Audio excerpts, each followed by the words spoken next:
আচ্ছা আচ্ছা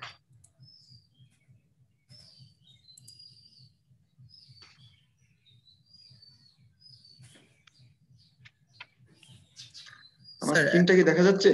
জি স্যার দেখা যাচ্ছে। স্যার কাইন্ডলি একটা রিকোয়েস্ট থাকবে স্যার, যখন আপনি বোর্ডে লিখবেন কাইন্ডলি একটু সেই স্ক্রিন শেয়ারটা অফ করে দিবেন, তাহলে হচ্ছে যে আমাদের যে রেকর্ড ভার্সনটা ওইখানে স্যার শুধু বোর্ডের লেখাটা যাবে, আর নয়তো স্যার যদি স্ক্রিন শেয়ার থাকে তাহলে স্ক্রিন শেয়ার চায়, আর হচ্ছে স্যার আপনার ছবিটা ছোট থাকে তখন ওদের বুঝতে সমস্যা হয় স্যার। আচ্ছা আচ্ছা ঠিক আছে, তাহলে আমি যখন বোর্ডে লিখবো তখন আমি স্ক্রিন শেয়ার জি অফ স্যার, করে দিব। জি স্যার, জি sir, thank you sir. Sir আপনি শুরু করতে পারেন। আচ্ছা, আজকে আমাদের লেকচার 3 হচ্ছে যে কোম্পানি বা যৌথ মূলধনী ব্যবসায়, যেটা আমরা পড়ে আসছি এইচএসসি তে। কোম্পানি পার্টটা খুবই গুরুত্বপূর্ণ।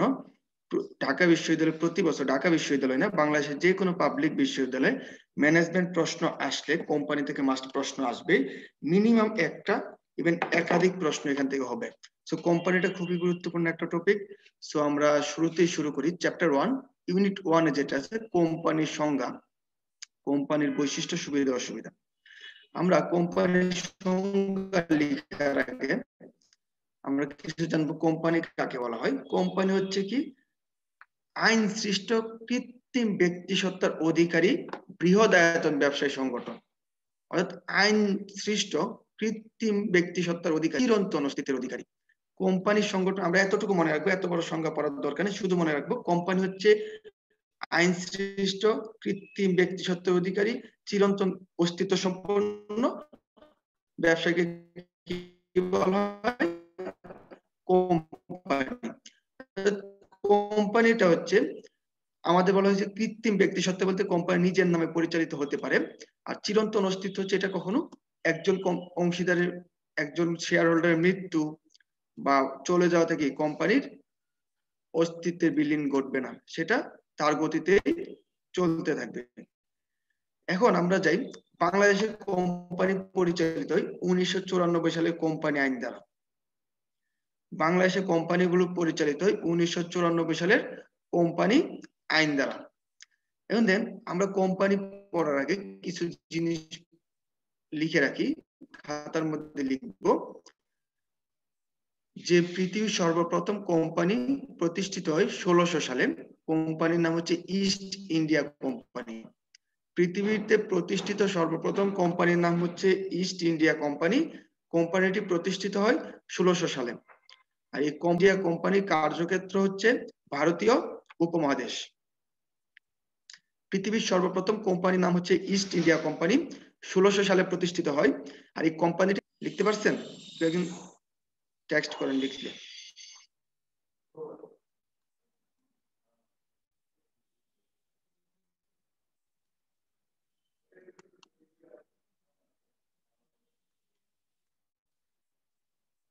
আচ্ছা, এবার আমরা পরে যাই।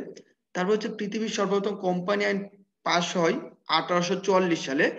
এটা লিখে রাখুন ব্রিটিশ পার্লামেন্টে। পৃথিবীর প্রথম কোম্পানি আইন পাস হয় 1844 সালে ব্রিটিশ পার্লামেন্টে। 1844 সালে কোম্পানি আইন পাস হয় ব্রিটিশ পার্লামেন্টে। ভারতীয় উপমহাদেশে কোম্পানি আইন পাস হয় সর্বপ্রথম 1913 সালে। এটা আপনার লেকচার শিটে দেওয়া আছে আমাদের। তবে হচ্ছে বাংলাদেশে কোম্পানি আইন হচ্ছে 1994 সালে। আর এই 94 সালে আইনটি কার্যকর হয় 1995 সালের 1 জানুয়ারি। 94 সালে কোম্পানি আইন পাস হয়, আইনটি কার্যকর হয় 1995 সালের 1 জানুয়ারি। তারপর চলে যাই কোম্পানির, বাংলাদেশে কোম্পানির ইতিকথা, এটা আমরা পড়লাম। বাংলাদেশের কোম্পানি আইন হচ্ছে 1994 সালের, আর কোম্পানি আইনটি পাস হয় হচ্ছে 1900, আইনটি কার্যকর হয় 1995 সালের 1 জানুয়ারি থেকে। এবার চলে আসুন পরবর্তীতে যেটা পড়বো, আমাদের কোম্পানি আইনের ধারা, তফসিল এবং অনুচ্ছেদ। এটা আমরা যদি অনুচ্ছেদ, তফসিল এবং ধারা হিসেবে পড়ি তাহলে সহজে মনে থাকবে। অনুচ্ছেদ, তফসিল এবং ধারা আমরা পড়ি। আমাদের অনুচ্ছেদ হচ্ছে 11টি, তফসিল হচ্ছে 12টি, ধারা হচ্ছে 404টি। কোম্পানি আইনের অনুচ্ছেদ, ধারা, তফসিল, এটা খুবই গুরুত্বপূর্ণ এই 3টা লাইন, এটা একটু মনে রাখতে হবে। কোম্পানি আইনের অনুচ্ছেদ বা খণ্ড হচ্ছে 11টি, তফসিল হচ্ছে 12টি, ধারা হচ্ছে কতটি? ধারা হচ্ছে 404টি। লিখি একটু।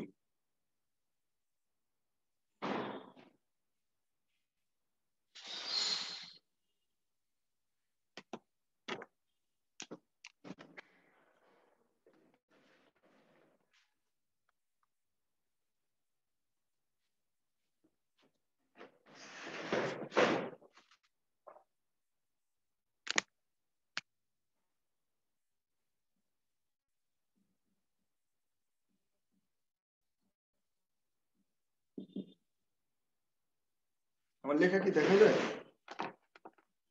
জি স্যার, দেখা যাচ্ছে স্যার।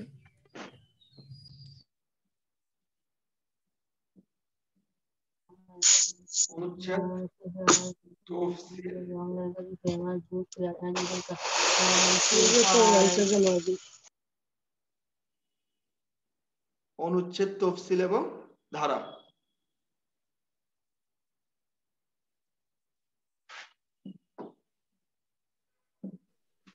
তাহলে অনুচ্ছেদ হচ্ছে আমার কতটি? 11টি, তফসিল হচ্ছে 12টি, ধারা হচ্ছে 404টি। এই সিকোয়েন্সে মনে রাখবেন, তাহলে সহজ হবে আপনাদের জন্য। অনুচ্ছেদ, তফসিল, ধারা 11, 12 এবং 404। সো আমরা চলে যাই আবার আমাদের লেকচার শিটে।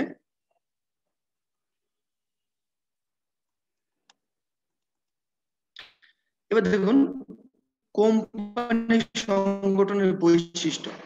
আমাদের কোম্পানি সংগঠনের বৈশিষ্ট্যকে আমরা দুই ভাগে ভাগ করছি। একটি ভাগ হচ্ছে সাধারণ বৈশিষ্ট্য, আরেকটি ভাগ হচ্ছে আইনগত বৈশিষ্ট্য। সাধারণ বৈশিষ্ট্য কি আছে দেখেন, আমরা জাস্ট একটু পড়বো। স্বেচ্ছামূলক সংগঠন। কোম্পানি সংগঠনটি হচ্ছে স্বেচ্ছামূলক, বলতে শেয়ার হোল্ডাররা ইচ্ছা করলে কোম্পানি শেয়ার ক্রয় করতে পারবে, আবার যখন ইচ্ছা তখন শেয়ার বিক্রি করে চলে যেতে পারবে। তো এই কারণে এটাকে বলা হচ্ছে স্বেচ্ছামূলক সংগঠন।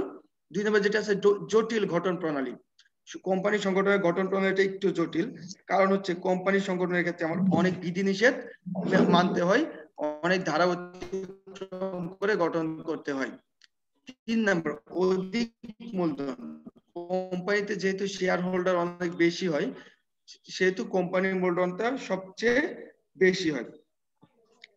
তারপর কি আছে দেখেন, সদস্যপ্রাপ্ত। বৃহদায়তন কারবার সংগঠন। কোম্পানি সংগঠনটা অনেক বড় একটা সংগঠন। আমরা যদি দেখি স্কয়ার, বেক্সিমকো, গ্রামীণ ফোন, প্রত্যেকটা কি অনেক বড় বড় প্রতিষ্ঠান হবে। তারপর হচ্ছে সদস্যপদ। যে কেউ কি শেয়ার ক্রয় করে পাবলিক লিমিটেড কোম্পানির সদস্যপদ লাভ করতে পারবে।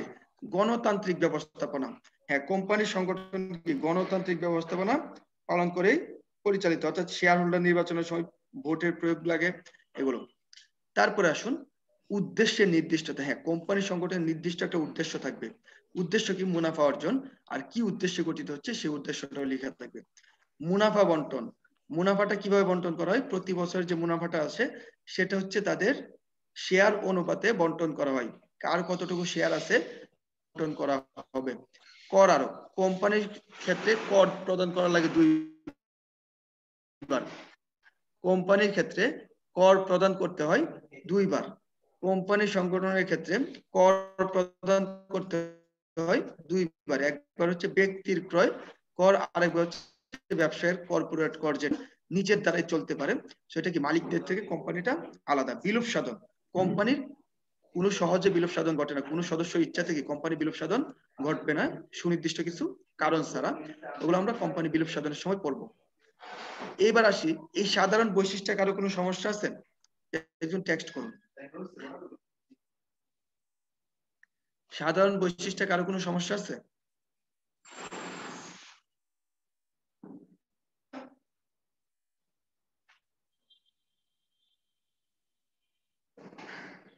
নাই।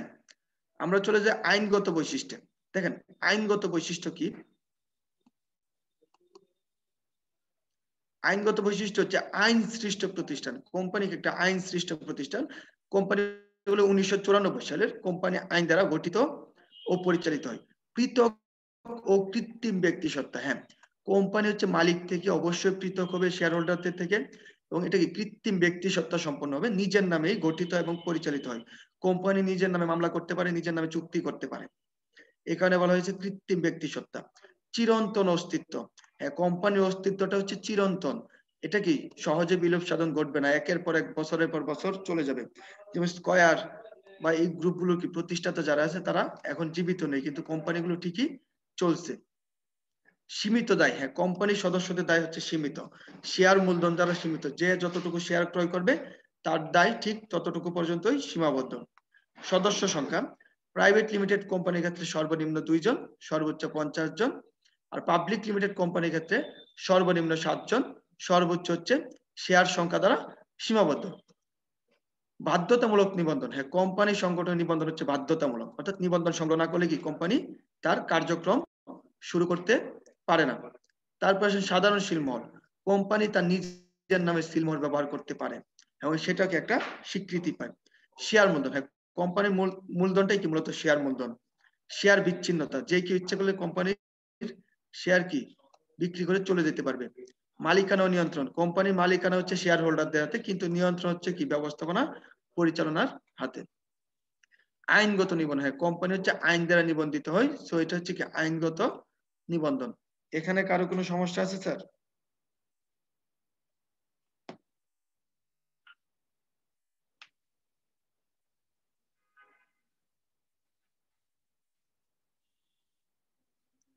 আচ্ছা, আপনারা কিছু টার্ম খাতায় লিখুন, আমি এখন বলছি। কর নিয়ে, বাংলাদেশের কর্পোরেট কর নিয়ে কিছু টার্ম লিখেন। বাংলাদেশের কোম্পানির কর হার অথবা কর্পোরেট কর, কোম্পানির কর হার অথবা কর্পোরেট কর হার লিখুন। কোম্পানির কর হার বা কর্পোরেট কর হার খাতায় লিখুন। লাস্ট থেকে 3 নাম্বারটা, শেয়ার বিচ্ছিন্নতা, অর্থাৎ শেয়ার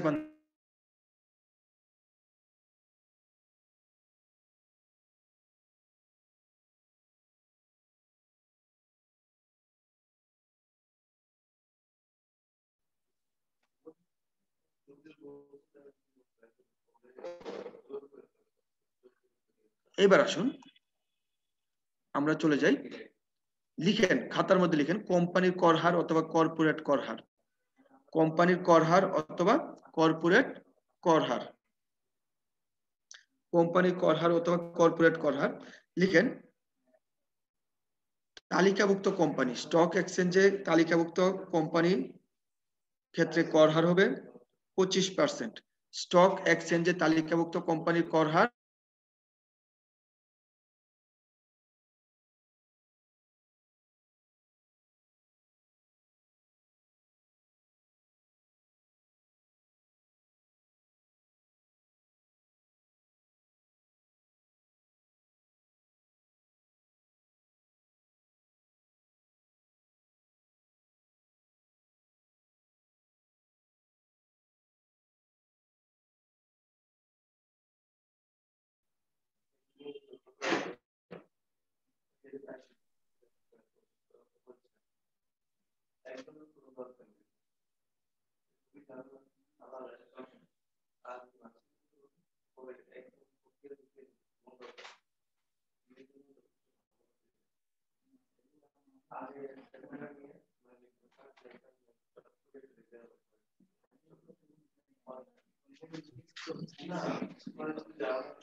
দেখা যাচ্ছে না বোর্ড?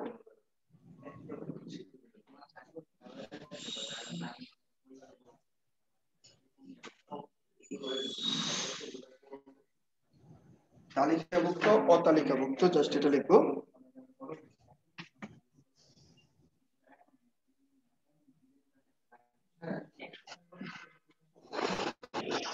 এবার 1 নম্বর যেটা আছে স্টক এক্সচেঞ্জে তালিকাভুক্ত কোম্পানি,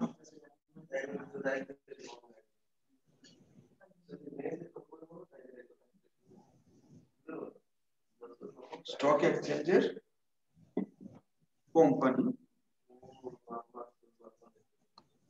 যেটা তালিকাভুক্ত তার ক্ষেত্রে কত পার্সেন্ট বলছিলাম? 25%। অতালিকাভুক্ত হচ্ছে 35.5%। অতালিকাভুক্ত কত বলছি? 32.5%।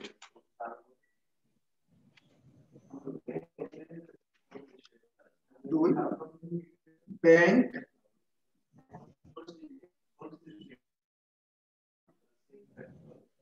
ও আর্থিক প্রতিষ্ঠান, আর্থিক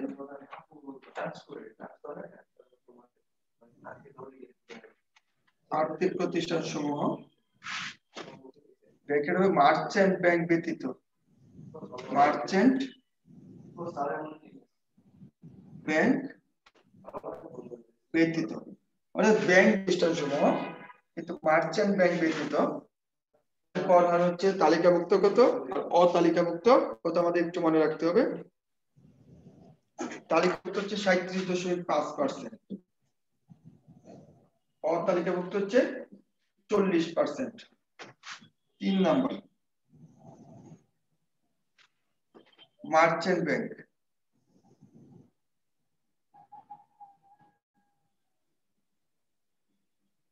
মার্চেন্ট ব্যাংক তালিকাভুক্ত এবং অতালিকাভুক্ত সবার জন্য 37.5%।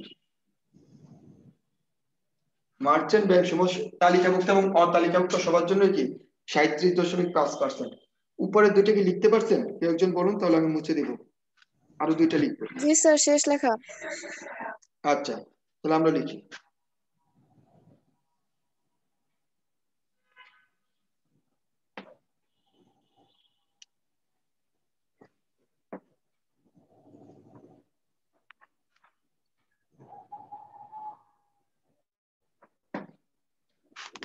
আর 4 number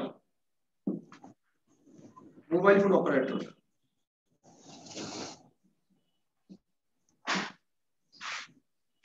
mobile phone operator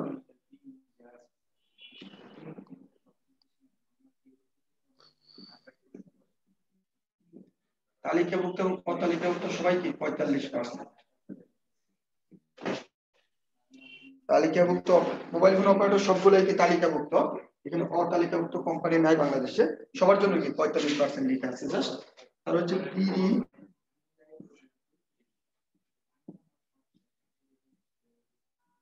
cigarette, জর্দা ও তামাকজাত দ্রব্য উৎপাদনকারী প্রতিষ্ঠান, তামাকজাত দ্রব্য উৎপাদনকারী প্রতিষ্ঠান কত পার্সেন্ট হবে? ওইখানেও 45%। তালিকাভুক্ত এবং অতালিকাভুক্ত সবার জন্য কি 45% প্রযোজ্য হবে।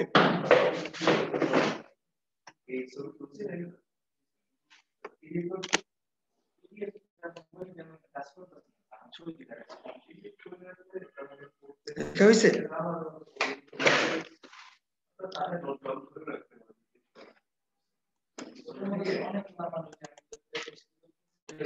এই কর হার আসতে পারে যদি বলে কর্পোরেট কর হার কোন কোম্পানির ক্ষেত্রে কত পার্সেন্ট, যা সেটা মনে রাখবো। শুরুতে যেটা সেটা হচ্ছে কর্পোরেট কর হার। প্রথম যে 25% আছে ওইটাকে কর্পোরেট কর হার নামেও বলা হয়। আসিফ, স্যার আসিফ একটু, আসিফ তুমি কি হ্যান্ড রেজ করছো ভাই? তোমার প্রশ্ন নেওয়া হবে যখন আমাদের টপিকটা শেষ হবে, তখন তোমার প্রশ্ন নেওয়া হবে ভাই। ওকে স্যার, ওকে ঠিক আছে।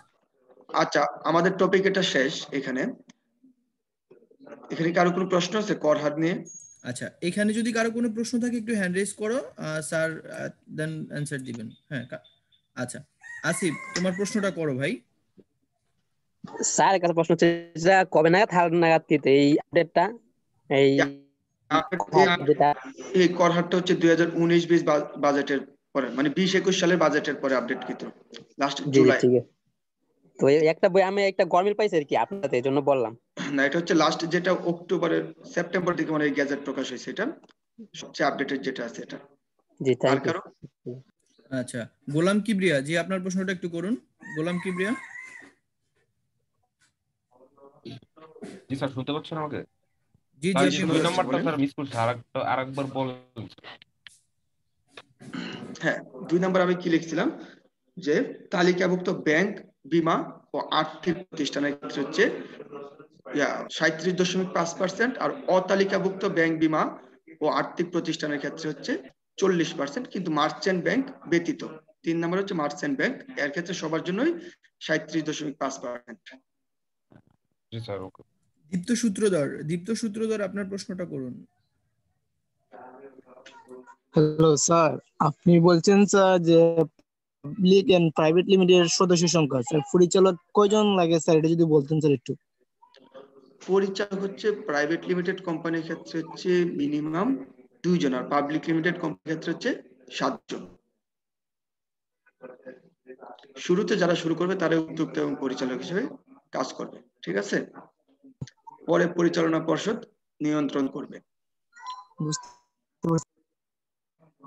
লাভলি, আপনার প্রশ্নটা একটু করুন। Lovely, lovely. আসসালামু আলাইকুম ভাইয়া, 5 নাম্বারটা কি বলছিলেন? সঠিক খেয়াল নাই। 5 নাম্বারটা তো লেখা আছে, দেখতে পাচ্ছিলাম না। 5 নাম্বারটা হচ্ছে বিড়ি, সিগারেট ও জর্দা উৎপাদনকারী প্রতিষ্ঠানের ক্ষেত্রে এবং তামাকজাত দ্রব্য উৎপাদনকারী প্রতিষ্ঠানের ক্ষেত্রে 45%, তালিকাভুক্ত অতালিকাভুক্ত দুইটার জন্য কি 45%। আচ্ছা, তাহলে আমরা চলে যাই পরে। দেখেন যে টপিকটা আছে কোম্পানি সংগঠনের সুবিধা। কোম্পানি সংগঠনের সুবিধাগুলো কি কি দেখেন। দিক মূলধন, আমরা জানি ওদের প্রচুর মূলধনের চিরন্তন অস্তিত্ব, এটা আগে শেয়ারের হস্তান্তর যোগ্যতা। প্রাইভেট লিমিটেড কোম্পানির শেয়ার হস্তান্তর অযোগ্য, কিন্তু পাবলিক লিমিটেড কোম্পানির শেয়ার যে কেউ চাইলেই কি হস্তান্তর করতে পারবে। পাবলিক লিমিটেড কোম্পানির শেয়ার যে কেউ চাইলেই হস্তান্তর করতে পারবে। সুবিধাই পরিচালনাটা কি সুদক্ষ হয়। দক্ষতা ও পুঁজির সমান, এখানে অনেকজন মানুষের সমন্বয় ঘটে, অনেক দক্ষ ব্যক্তির আগমন ঘটে এবং বিপুল একটা পুঁজির ঘটে। প্রচারগত সুবিধা, কোম্পানিটা কি সুবিধাটা প্রচারগত সুবিধা এই কারণে হয় কারণ বেশি সদস্য হয়, প্রচারণাটা কি সহজ হয়। সীমিত দায়, কোম্পানির দায় কি শেয়ার দ্বারা সীমিত, এর বেশি কেউ দায় নিবে না। স্বাধীন সত্তা, কোম্পানি মালিকানা থেকে আলাদা, সেটা কি স্বাধীন সত্তা বিদ্যমান। বৃহদায়তন ব্যবসায়ের সুবিধা, কোম্পানির ক্ষেত্রে কি বৃহদায়তন যে হাত দেওয়া যায়, কারণ এখানে বিপুল মূলধন থাকে, বিপুল সদস্য থাকে। ভারসাম্যপূর্ণ ব্যবস্থাপনা, হ্যাঁ কোম্পানিতে যেহেতু ব্যবস্থাপনা মালিকানা আলাদা থাকে, সো ব্যবস্থাপনায় কি একটা ভারসাম্য থাকে। আকর্ষণীয় বিনিয়োগ ক্ষেত্র, কোম্পানি অবশ্যই প্রত্যেকের জন্য আকর্ষণীয় একটা বিনিয়োগ ক্ষেত্র হবে, কেননা কোম্পানিতেই সবাই বিনিয়োগ করতে চায়, এই জন্য যে কোম্পানিতে ঝুঁকি কম এবং কি নির্দিষ্ট সময় থেকে মুনাফা পাওয়া যাবে ভালো, এখানে থেকে একটা আকর্ষণীয় বিনিয়োগ ক্ষেত্র। গবেষণা উন্নত কৌশল ব্যবহার, কোম্পানিগুলোর ক্ষেত্রে মূলধনের বেশি থাকে বিধায় কি কোম্পানির কৌশল, যে কোনো কৌশল বা যে কোনো গবেষণা তারা প্রয়োগ করতে পারে। তার পরবর্তীতে কি আছে স্যার, কোম্পানি সংগঠনের অসুবিধা। কোম্পানি সংগঠনের অসুবিধা, কোম্পানি সংগঠনের অসুবিধা আসেন জটিল গঠন প্রণালী। কোম্পানি গঠন প্রণালীটা অনেক জটিল। শুরুতে হচ্ছে উদ্যোগ গ্রহণ করতে হয়, তারপর আবেদনপত্র প্রদান করতে হয়, নিবন্ধন সংগ্রহ করে, কার্য আরম্ভপত্রে অনুমতি সংগ্রহ করে কি কোম্পানি তার কাজ শুরু করে। তারপরে স্বজনপ্রীতি, কোম্পানির ক্ষেত্রে অনেক সময় স্বজনপ্রীতি ঘটে, কারণ অনেকে কি চায় তার পরিচালক বা বিভিন্ন পোস্টে তার নিকটস্থ আত্মীয় স্বজনদের নিয়ে আসার জন্য, কারণ এটা কোম্পানির ক্ষেত্রে একটা স্বজনপ্রীতি ঘটে। অধিক করবার, হ্যাঁ কোম্পানির ক্ষেত্রে করের হারটা অনেক বেশি, এই যে আমরা মাত্র লিখলাম। এই কর দেওয়ার বাইরে আবার প্রত্যেকটা সদস্যের তার ব্যক্তিগত আয় করও প্রদান করা লাগে, কোম্পানির ক্ষেত্রে করটা 2 বার প্রদান করা লাগে। হচ্ছে একচেটিয়া ফটকা ব্যবসায়, কোম্পানি কি একচেটিয়া ব্যবসায় করতে পারে, কারণ হচ্ছে কোম্পানি গুলো হচ্ছে বৃহৎ আকার প্রতিষ্ঠান হয়, তারা কি যেমন বাংলাদেশে মোবাইল ফোন অপারেটর গুলো দেখেন, এই 5টা অপারেটর কি একচেটিয়া ভাবে ব্যবসায় করছে, কারণ আর কোনো অপারেটর নেই। তো এই ক্ষেত্রে কি তারা প্রত্যেকটা কি কোম্পানি। অদক্ষ পরিচালনা, অনেক সময় কি ভোটের মাধ্যমে অদক্ষ পরিচালক যুক্ত হয়ে যায়, কারণ কারো সমর্থন বেশি থাকলে সে দক্ষ নাও হয়, তারপর কি সে পরিচালক হয়ে যেতে পারে। তারপর আসেন সিদ্ধান্ত গ্রহণে বিলম্ব। কোম্পানির ক্ষেত্রে হচ্ছে সিদ্ধান্ত গ্রহণে কি বিলম্ব হয়, কোম্পানির ক্ষেত্রে সিদ্ধান্ত গ্রহণে বিলম্ব হয়, কারণ অনেক পরিচালক থাকে, ভোটে অনেক মিটিং কল করে তারপর সিদ্ধান্ত নিতে হয়। গোপনীয়তা রক্ষায় অসুবিধা, কোম্পানিতে 1000 শেয়ার হোল্ডার যদি থাকে, প্রত্যেকে কোম্পানির কিছু ইন্টারনাল জিনিসগুলো জানে, ওইটা কি যে কোনো সময় বাইরে ফাঁস হয়ে যেতে পারে, তার মানে কি গোপনীয়তা রক্ষায় অসুবিধা হয়। তারপর আসেন কি আছে, আমরা বহু নির্বাচনী প্রশ্নগুলো একটু দেখবো। বহু নির্বাচনী প্রশ্ন, 1 নাম্বার, বাংলাদেশে প্রচলিত কোম্পানি আইন কত?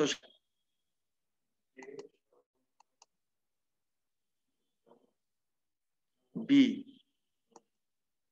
একের বি অ্যান্সার।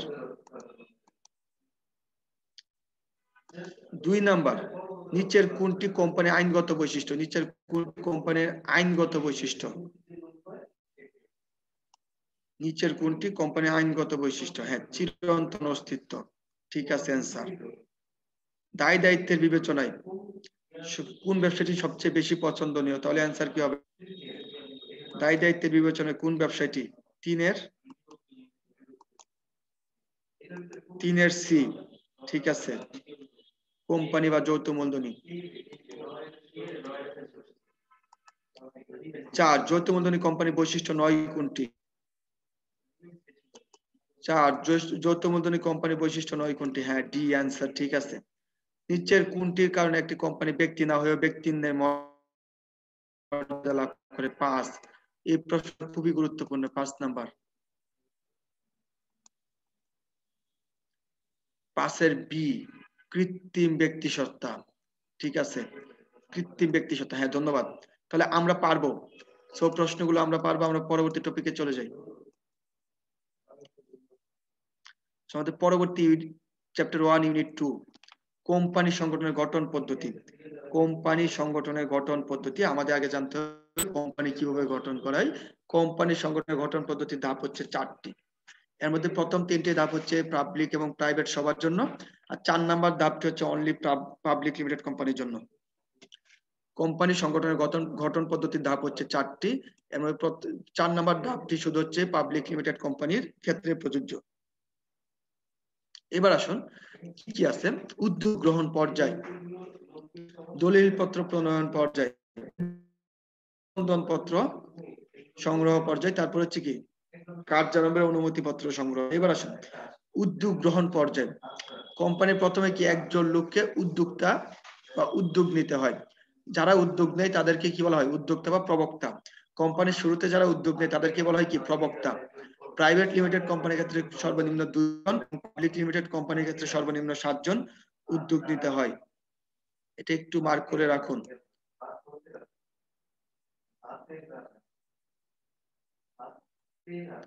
এটা একটু মার্ক করে রাখুন। আর প্রাইভেট লিমিটেড, পাবলিক লিমিটেড কোম্পানির ক্ষেত্রে হচ্ছে 7 জন উদ্যোগ নিতে হয়।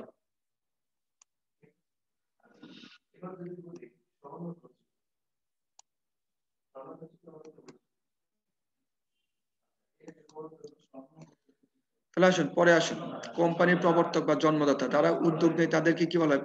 প্রাথমিকভাবে বলা হয় কি? প্রবক্তা। আমাদের প্রবক্তা কয় প্রকার? প্রবক্তা হচ্ছে 3 প্রকার। একটা একটু মার্ক করে রাখুন, প্রবক্তা 3 প্রকার। এই 3 প্রকার মনে রাখতে হবে। সাধারণ প্রবক্তা, সাময়িক প্রবক্তা, তারপর হচ্ছে পেশাদারী প্রবক্তা। সাধারণ প্রবক্তা, সাময়িক প্রবক্তা, পেশাদারী প্রবক্তা। সাধারণ প্রবক্তা যারা কারা? সাধারণ প্রবর্তক হচ্ছে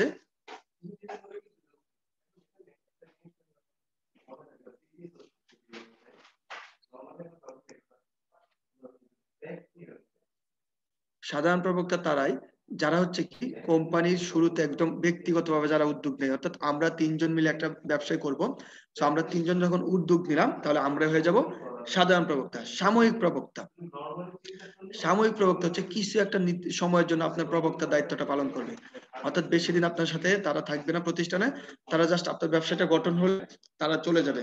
সো তাদেরকে বলা হয় সাময়িক প্রবক্তা। তারপর আসেন পেশাদারী প্রবর্তক। পেশাদারী প্রবর্তক কারা? যারা হচ্ছে তাদের পেশায় কি বিভিন্ন কোম্পানি গঠন করে দিবে, তার বিনিময়ে একটা অর্থ বা একটা কমিশন নেবে, তাকে বলে পেশাদারী প্রবক্তা। অর্থাৎ যাদের পেশা কি কোনো কোম্পানি গঠন করে দেওয়া, তার বিনিময়ে নির্দিষ্ট একটা পরিমাণ কমিশন বা অর্থ নেওয়া, তাকে বলে পেশাদারী প্রবর্তক। পেশাদারী প্রবর্তক দেখেন আমরা এখানে 2টা এক্সাম্পল দিয়েছি, ম্যানেজিং এজেন্ট, তারপর হচ্ছে বিআইডিসি। বিআইডিসি এর পূর্ণ হচ্ছে Bangladesh investment development corporation. Bangladesh investment development corporation, BIDC. BIDC পূর্ণরূপটা আমি লিখে দিচ্ছি।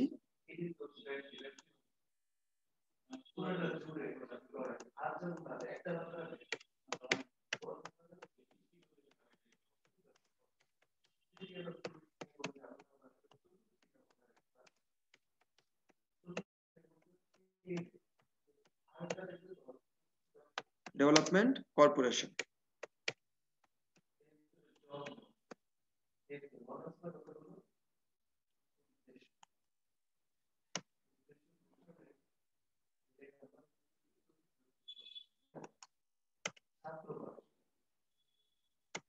Corporation,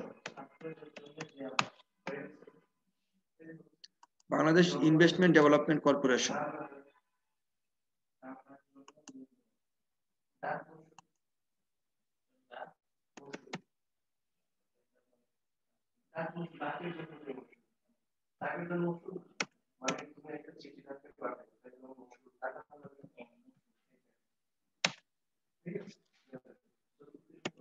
corporation, Bangladesh investment development corporation.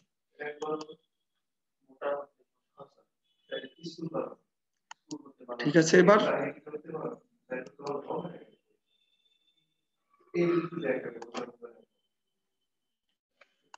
এবার আসুন দলিল পত্র প্রণয়ন পর্যায়ে। আমাদের যে 2 নম্বর ধাপটা ছিল দলিল পত্র প্রণয়ন পর্যায়ে, সেটাতে কি হচ্ছে আমাদের কিছু দলিল করা লাগবে। স্মারকলিপি, কোম্পানির মূল দলিল বা সংবিধান, এটা মার্ক করে রাখুন। স্মারকলিপিকে বলা হয় কি কোম্পানির মূল দলিল বা সংবিধান। কোম্পানির মূল দলিল বা সংবিধান, এটা আবার লিখে রাখুন কোম্পানির নীল নকশা বা ব্লু প্রিন্টও বলা হয়। স্মারকলিপিকে কোম্পানির নীল নকশা অথবা ব্লু প্রিন্টও বলা হয়। নীল নকশা অথবা ব্লু প্রিন্ট, স্মারকলিপি হচ্ছে কোম্পানির নীল নকশা অথবা ব্লু প্রিন্ট। এবার আসুন তারপরে যেটা আছে পরিমেল নিয়মাবলী। স্মারকলিপিতে কোম্পানির নাম, কার্যাবলী, উদ্দেশ্য সবগুলোই লেখা থাকে। পরিমেল নিয়মাবলী, কোম্পানির দ্বিতীয় গুরুত্বপূর্ণ দলিল হচ্ছে পরিমেল নিয়মাবলী, একটু মার্ক করে রাখুন। কোম্পানির দ্বিতীয় গুরুত্বপূর্ণ দলিল হচ্ছে পরিমেল নিয়মাবলী।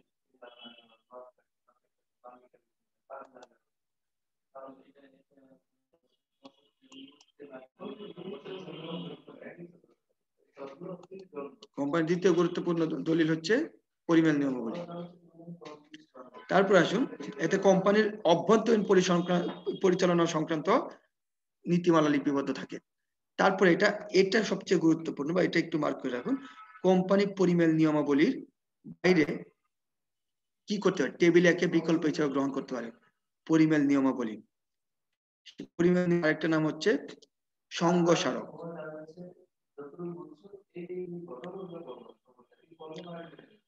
তারপর আমরা পরবর্তীতে চলে যাই নিবন্ধন পর্যায়ে 3 নাম্বার। এই ক্ষেত্রে কি কি করতে হবে, নিবন্ধকের কাছ থেকে আবেদন ফরম সংগ্রহ করতে হবে।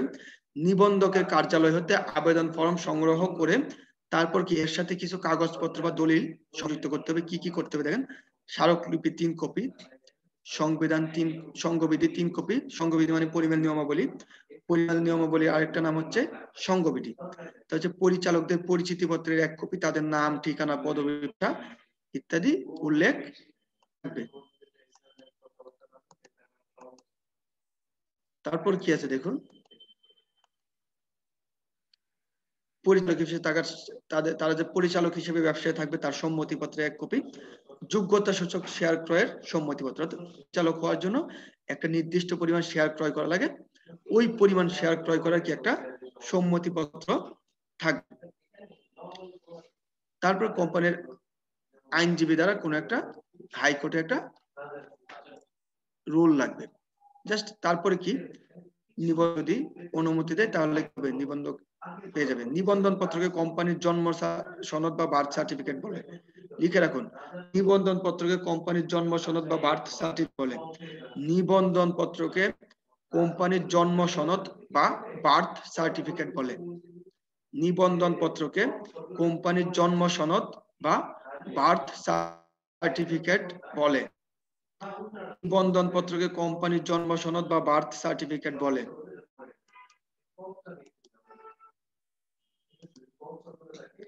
এবার চলে আসুন পরে যেটা আছে কার্য আরম্ভ পত্র পর্যায়। তারপর নিবন্ধন পত্রের পাশে লিখে রাখুন, নিবন্ধন পত্র পাওয়ার পরে প্রাইভেট লিমিটেড কোম্পানি কাজ শুরু করতে পারে। নিবন্ধন পত্র পাওয়ার পরে প্রাইভেট লিমিটেড কোম্পানি কাজ শুরু করতে পারে। নিবন্ধন পত্র পাওয়ার পরে কি প্রাইভেট লিমিটেড কোম্পানি কাজ শুরু করতে পারে। তারপরে চলে আসুন কার্য আরম্ভ পর্যায়। কার্য আরম্ভ পর্যায়, এই পর্যায়টা অনলি শুধু পাবলিক লিমিটেড কোম্পানির জন্য, এখানে প্রাইভেট লিমিটেড কোম্পানি কোনো কাজ আসবে না। অর্থাৎ পাবলিক লিমিটেড কোম্পানি কাজ শুরু করার জন্য আরেকটা পর্যায় লাগে, সেটা হচ্ছে কার্য আরম্ভ পর্যায়। এই ক্ষেত্রে কি করতে দেখেন, শেয়ার সংগ্রহিত হয়েছে এই মর্মে একটা ঘোষণাপত্র 1 কপি, অর্থাৎ যে ন্যূনতম মূলধনটা আপনি যখন অ্যাকাউন্টিং করে আসছেন দ্বিতীয় পত্রের পঞ্চম অধ্যায় সমস্ত যৌথ মূলধনীর ব্যবসায়ের আর্থিক অবস্থার বিবরণী বা আর্থিক বিবরণী, ওখানে আপনারা করে আসছেন কি যে বিবরণীটা, ওখানে ন্যূনতম মূলধনের একটা অপশন ছিল, এখানে মিনিমাম একটা মূলধন থাকবে। তো ওই মূলধনটা সংগ্রহ হয়েছে এই মর্মে একটা ঘোষণাপত্র। পরিচালকগণ যোগ্যতা সূচক শেয়ার ক্রয় করেছেন এই মর্মে একটা ঘোষণাপত্র। বিবরণ পত্র বা বিকল্প বিবরণ পত্র 1 কপি, অর্থাৎ বিবরণ পত্র প্রচার করেছেন ওইটার কি একটা কপি জমা দিতে হবে। বিবরণ পত্র হচ্ছে কি পাবলিক লিমিটেড কোম্পানি জনসাধারণের উদ্দেশ্যে শেয়ার ক্রয়ের জন্য যে প্রচারপত্র বিলি করে তাকে বলা হয় কি বিবরণ পত্র। পাবলিক লিমিটেড কোম্পানি জনসাধারণের উদ্দেশ্যে শেয়ার ক্রয়ের আমন্ত্রণ জানিয়ে যে প্রচারপত্র বিলি করে তাকে বলা হয় বিবরণ পত্র। এতটুকু পর্যন্ত বুঝতে পারছি স্যার? কারো কোনো সমস্যা আছে?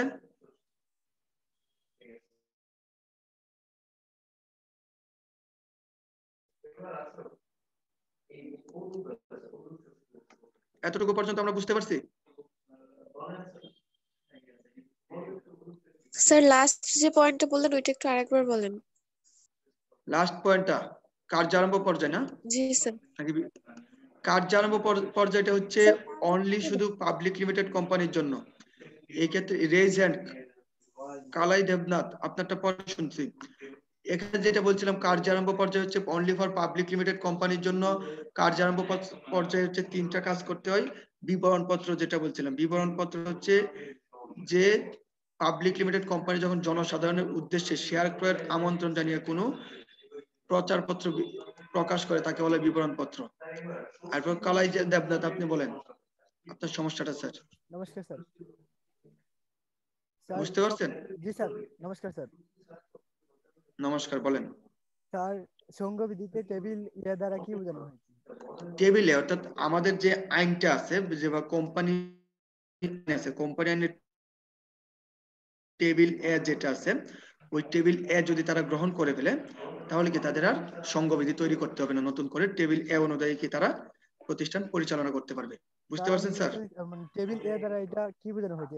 একটা প্রশ্ন বিগত বছরের প্রশ্নের মধ্যে দেখছিলাম টেবিল এ টেবিল বি, মানে টেবিল এ দ্বারা কি বোঝানো হয় আর বি দ্বারা কি বোঝানো হয় এটা তো বুঝতে পারতেছি না। টেবিল এ এবং টেবিল বি আমাদের অনুচ্ছেদ গুলো আছে, তফসিল গুলো আছে, তফসিল গুলোকে আমরা ভাগ করছি ওইভাবে। কোন একটা তফসিল গ্রহণ করলেই হবে। এখানে এ বি সি এগুলো তফসিল 1 হচ্ছে টেবিল এ, তফসিল 2 হচ্ছে টেবিল বি, এইভাবে বুঝা গেছে? আমাদের যে 12টা তফসিল আছে 12টা তফসিলকে আমরা 12টা অ্যালফাবেটিক দ্বারা প্রকাশ করি। বুঝতে পারছেন? জি স্যার। জি স্যার বুঝতে পারছি। এবার আসুন তারপর কি আছে এমসিকিউ গুলা দেখেন। যারা কোম্পানি সংগঠনের উদ্যোগ গ্রহণ করে তাদেরকে কি বলা হয়?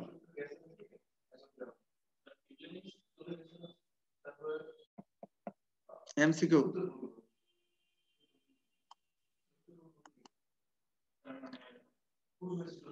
হ্যাঁ বি ঠিক আছে। প্রবক্তা। প্রাইভেট কোম্পানির ন্যূনতম প্রবর্তক কয়জন? প্রাইভেট লিমিটেড কোম্পানির ন্যূনতম প্রবর্তক কয়জন? হ্যাঁ 2 এর এ 2 জন। তারপর 3 পাবলিক লিমিটেড কোম্পানির ন্যূনতম প্রবর্তক কয়জন? 3 পাবলিক লিমিটেড কোম্পানির ন্যূনতম প্রবর্তক কয়জন? 3 এর অ্যান্সার হ্যাঁ 7। তারপর হচ্ছে পাবলিক লিমিটেড কোম্পানি গঠন করতে হলে কয়টি ধাপ অতিক্রম করতে হয়? পাবলিক লিমিটেড কোম্পানি 4 নাম্বার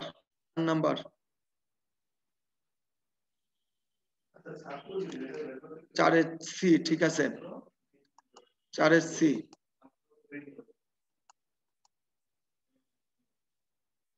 তারপরে 6 নাম্বার 5 নাম্বার এটা আমরা জানি তো 5 6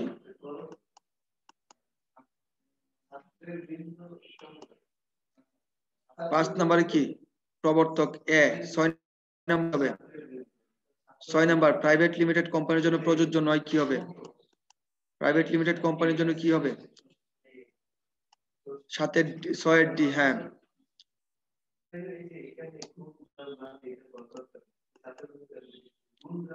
তাহলে আমরা পারছি। সো আমরা পরবর্তী ধাপে চলে যাই স্যার। পরবর্তী ধাপ হচ্ছে চ্যাপ্টার 1 ইউনিট 3। Chapter 1 unit 3।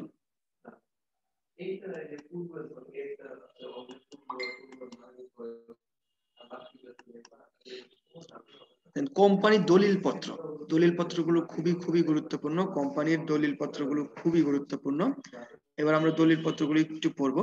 স্মারকলিপি দেখেন, কোম্পানির মূল দলিল, সনদ বা সংবিধান, তাকে কি বলে? স্মারকলিপি বলে। স্মারকলিপি আরেকটা কি নাম বলছিলাম আমি?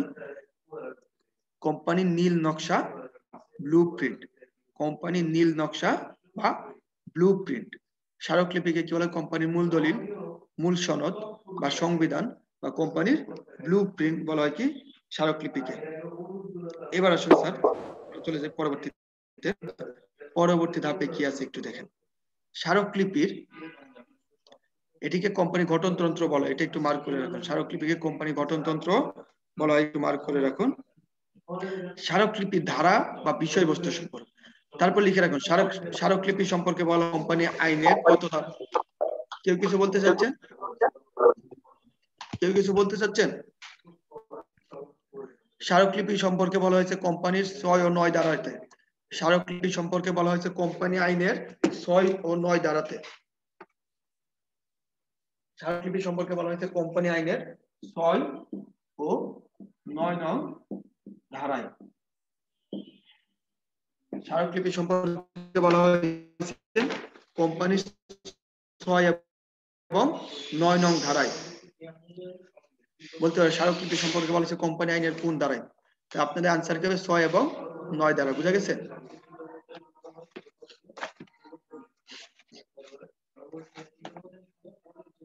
এবার আসেন, তারপর কি আছে? স্মারকলিপির কয়েকটা ধারা আছে। নাম ধারা, অবস্থান ও ঠিকানা ধারা, উদ্দেশ্য ধারা, মূলধন ধারা, দায় ধারা, সম্মতি ধারা। স্মারকলিপি আরো কয়েকটা নাম আছে। পরিমেল বন্ধ। স্মারকলিপি আরো কয়েকটা নাম আছে। পরিমেল বন্ধ, সংঘ স্মারক,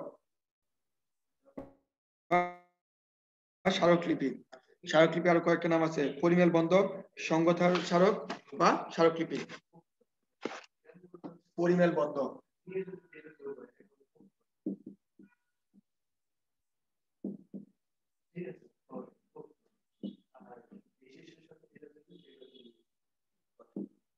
সংঘ স্মারক, তারপর স্মারকলিপি।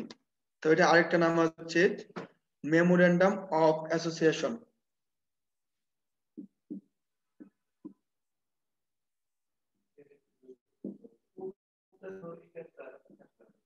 of association, memorandum of association.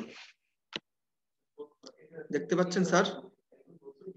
Memorandum of association স্মারকলিপির আরেকটা নাম।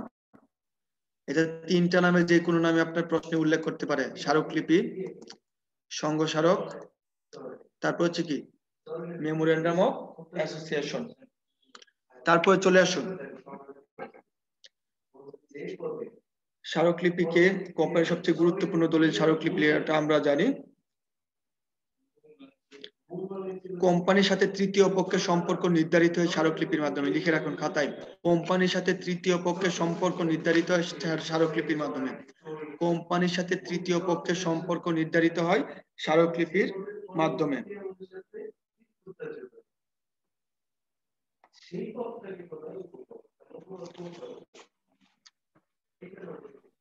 লিখছেন? এবার আসুন, স্মারক লিখতে পারেন নাই? লাস্টের দিকে লেখা হয়নি। লাস্টে বলছি কোম্পানির সাথে তৃতীয় পক্ষের সম্পর্ক নির্ধারিত হয় স্মারকলিপির মাধ্যমে। কোম্পানির সাথে তৃতীয় পক্ষের সম্পর্ক নির্ধারিত হয় কিসের মাধ্যমে? স্মারকলিপির মাধ্যমে। কোম্পানির সাথে তৃতীয় সম্পর্ক নির্ধারিত হয় স্মারকলিপির মাধ্যমে। স্যার এটা কিভাবে হয়? কোম্পানির সাথে, হ্যাঁ স্যার এই যে স্মারকলিপির মাধ্যমে কিভাবে সম্পর্ক হয় তৃতীয় ব্যক্তির সাথে? কিভাবে হয়?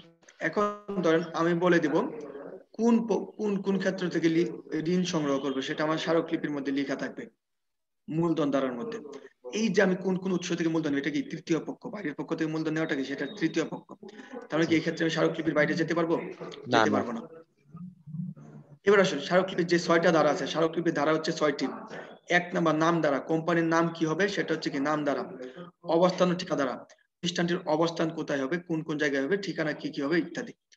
উদ্দেশ্য ধারা, এটা হচ্ছে স্মারকলিপির সবচেয়ে গুরুত্বপূর্ণ ধারা, লিখে রাখুন। উদ্দেশ্য ধারা, স্মারকলিপির সবচেয়ে গুরুত্বপূর্ণ ধারা। উদ্দেশ্য ধারা হচ্ছে স্মারকলিপির সবচেয়ে গুরুত্বপূর্ণ ধারা। উদ্দেশ্য ধারাটি হচ্ছে স্মারকলিপির সবচেয়ে গুরুত্বপূর্ণ ধারা। তারপর লিখেন উদ্দেশ্য ধারার, কোম্পানির উদ্দেশ্য ধারার বাইরে যদি কোনো কাজ করে তাকে বলা হয় আলট্রা ভাইরাস। কোম্পানি যদি উদ্দেশ্য ধারার বাইরে কোনো কাজ করে তাকে বলা হয় আলট্রা ভাইরাস। একটু লিখে রাখুন আলট্রা ভাইরাস, স্পেলিংটা মনে রাখতে হবে। Ultra virus, ultra virus. Company যদি তার উদ্দেশ্যের বাইরে কোনো কাজ করে তাকে বলা হয় আলট্রা ভাইরাস। কোম্পানি যদি তার উদ্দেশ্য ধারার বাইরে বা উদ্দেশ্যের বাইরে কোনো কাজ করে তাকে বলা হয় আলট্রা ভাইরাস। এবার আসুন মূলধন দ্বারা। কোম্পানির মূলধন কত হবে, কি কি উৎস থেকে মূলধন সংগ্রহ করে সবকিছু লেখা থাকবে। দায় দ্বারা, দায়ের প্রকৃতি লেখা থাকবে, কি কি দায় হবে। সম্মতি দ্বারা, এই যে প্রবর্তক এই সম্পর্কে একটা স্বীকৃতি, এই ধারাটাই। তারপর লিখেন স্মারকলিপি পরিবর্তনের কথা আছে কোম্পানি আইনের 12 ধারায়। স্মারকলিপির পরিবর্তনের কথা উল্লেখ আছে কোম্পানি আইনের 12 ধারায়, অথবা স্মারকলিপি পরিবর্তন করা যায় কোম্পানি আইনের 12 ধারা অনুযায়ী। স্মারকলিপি পরিবর্তন করা যায় কোম্পানি আইনের 12 ধারা অনুযায়ী। স্মারকলিপি পরিবর্তন করা যায় 1994 সালের কোম্পানি আইনের 12 ধারা অনুযায়ী। স্যার লিখতে পারছেন সবাই?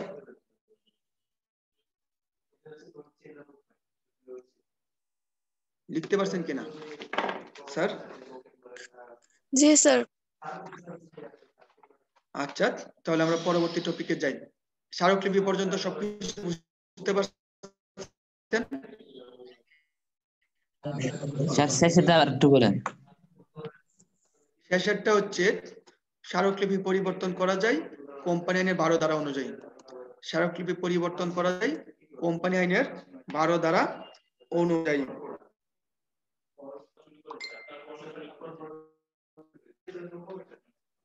তার হচ্ছে পরিমেল নিয়মাবলী। পরিমেল নিয়মাবলী কি? প্রতিষ্ঠানের অভ্যন্তরীণ পরিচালনা সংক্রান্ত কাজের দলিলকে কি বলা হয়? পরিমেল নিয়মাবলী। এটা কোম্পানির দ্বিতীয় গুরুত্বপূর্ণ দলিল। পরিমেল নিয়মাবলী হচ্ছে কোম্পানির দ্বিতীয় গুরুত্বপূর্ণ দলিল। এ কোম্পানির উপবিধিও বলা হয়। পরিমেল নিয়মাবলীকে কোম্পানির উপবিধি বা বাইল বলা হয়। পরিমেল নিয়মাবলীকে কোম্পানির উপবিধি বা বাইল বলা হয়। পরিমেল নিয়মাবলীকে কোম্পানির উপবিধি বা বলা হয়।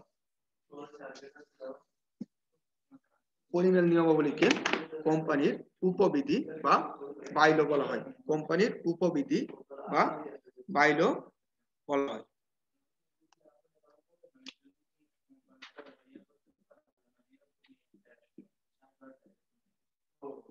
উপবিধি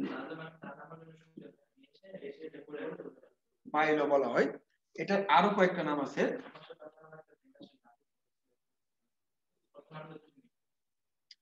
আরো নাম আছে পরিমেল নিয়মাবলী, তারপর আছে হচ্ছে সংঘবিধি। সংঘবিধি, এটা আরেকটা নাম কি আছে? সংঘবিধি।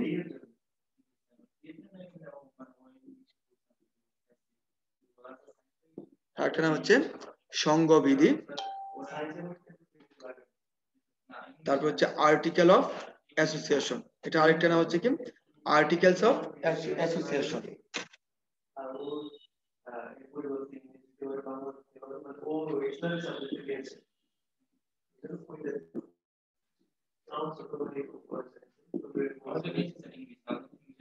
আর্টিকেলস অফ অ্যাসোসিয়েশন এগুলো হচ্ছে কি? সংঘবিধির নাম। এটাকে উপবিধি বলা হয়, বাইল বলা হয়, অথবা এটা আরো নাম হতে পারে সংঘবিধি, আর্টিকেলস অফ অ্যাসোসিয়েশন ইত্যাদি। পরিমেল নিয়মাবলী হচ্ছে প্রতিষ্ঠানের অভ্যন্তরীণ পরিচালনা সংক্রান্ত নিয়মাবলীর দলিল। পরিমেল হচ্ছে প্রতিষ্ঠানের অভ্যন্তরীণ পরিচালনা সংক্রান্ত কাজের দলিল। পরিমেল নিয়মাবলী হচ্ছে প্রতিষ্ঠানের অভ্যন্তরীণ পরিচালনা সংক্রান্ত নিয়মাবলীর দলিল। পরিমেল নিয়মাবলী হচ্ছে প্রতিষ্ঠানের অভ্যন্তরীণ পরিচালনা সংক্রান্ত নিয়মাবলীর দলিল। পরিমেল নিয়মাবলী যদি প্রতিষ্ঠান যদি চায় তাহলে পরিমেল নিয়মাবলী ছাড়া কি করতে পারে? তফসিল 1 বা টেবিল 1 এ গ্রহণ করতে পারে। তফসিল 1 বা টেবিল 1 এ গ্রহণ করতে পারে। ঠিক আছে স্যার? পরিমেল নিয়মাবলীর বিষয়বস্তু কি কি থাকে? পরিচালকদের তথ্য, পরিচালক ও ব্যবস্থাপকের নাম, ঠিকানা, সংখ্যা, দায়িত্ব, কর্তব্য ইত্যাদি থাকে। মূলধন বিষয়ক তথ্য, অনুমোদিত মূলধনের পরিমাণ, ন্যূনতম আদায় মূলধনের পরিমাণ, মূলধন পরিবর্তন দ্বারা নিয়ম ইত্যাদি। শেয়ার সংক্রান্ত তথ্য দেখেন, শেয়ারের শ্রেণী, মোট শেয়ার ইত্যাদি। সভা সংক্রান্ত তথ্য, সভা আহ্বান ও পরিচালনা পদ্ধতি। মনে রাখবেন এখান থেকে প্রশ্ন আসার সম্ভাবনা নেই। এবার আসুন, এটা ধারাগুলো কি কি? ঋণ গ্রহণ, লভ্যাংশ, হিসাব রক্ষণ, জাস্ট এগুলো মনে রাখবেন। ধারাগুলো দিয়ে প্রশ্ন আসবে না, বিষয়গুলো দিয়ে জাস্ট মনে রাখবেন পরিমাণ নিয়মাবলীটা কি। এবার আসুন বিবরণ পত্র। পাবলিক লিমিটেড কোম্পানি নিবন্ধিত হওয়ার পর মূলধন সংগ্রহের উদ্দেশ্যে জনগণ বরাবর যে প্রচার পত্রটা বিজ্ঞপ্তি প্রকাশ করে বা প্রচার পত্র প্রকাশ করে তাকে কি বলা হয়? বিবরণ পত্র। তাকে কি বলা হয়? বিবরণ পত্র। লিখেন, কোম্পানি, পাবলিক লিমিটেড কোম্পানি বিবরণ পত্র ন্যূনতম 2টি জাতীয় দৈনিকে প্রকাশ করতে হয়। পাবলিক লিমিটেড কোম্পানি বিবরণ পত্র ন্যূনতম 2টি জাতীয় দৈনিকে প্রকাশ করতে হয়। পাবলিক লিমিটেড কোম্পানির বিবরণ পত্র ন্যূনতম 2টি জাতীয় দৈনিকে প্রকাশ করতে হয়। লিখছেন?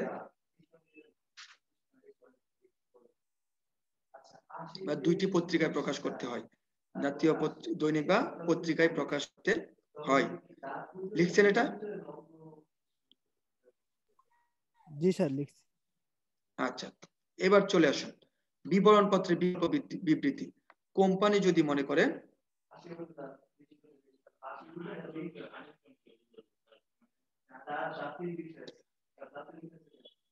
বিবরণ পত্রের বিকল্প বিবৃতি হচ্ছে, তারা যদি বিবরণ পত্র না গ্রহণ করে ওই ক্ষেত্রে কি টেক 2 কে গ্রহণ করতে পারে বা তফসিল 2 কে গ্রহণ করতে পারে। ওইটাকে বলা হয় বিবরণ পত্রের বিকল্প বিবৃতি।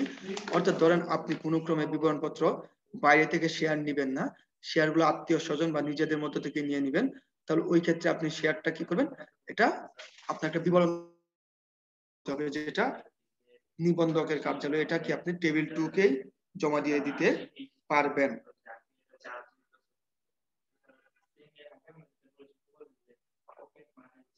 বিবরণ পত্রকে আমরা প্রসপেক্টাস নামে অবহিত করি। বিবরণ পত্রকে আমরা প্রসপেক্টাস নামে অবহিত করি।